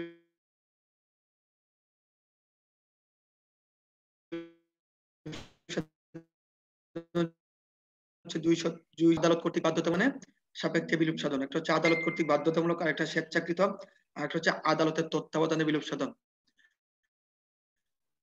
আদালত কর্তৃক বাধ্যতামূলক বিলোপ সাধন, স্বেচ্ছাকৃত বিলোপ সাধন হচ্ছে 2 প্রকার, সদস্যগণের স্বেচ্ছাকৃত বিলোপ সাধন, আর একটা হচ্ছে পাওনাদারগণের স্বেচ্ছাকৃত। অর্থাৎ প্রতিষ্ঠানের সদস্যরা যদি বলে স্বেচ্ছায় বিলোপ সাধন ঘটাতে ঘটবে, আর পাওনাদার যারা আছে প্রতিষ্ঠানের বন্ড হোল্ডার যারা আছে বা শেয়ার হোল্ডার যারা আছে তারা যদি আবেদন করে তাহলে স্বেচ্ছায় বিলোপ সাধন ঘটবে। আদালতের তত্ত্বাবধানে বিলোপ সাধন, আদালত কোনো কারণে মনে করলে আদালত বিলোপ সাধন ঘটাতে পারবে। এই 3টা কারণ। এমসিকিউ গুলা দেখেন। 1 নম্বর এমসিকিউ কি হবে?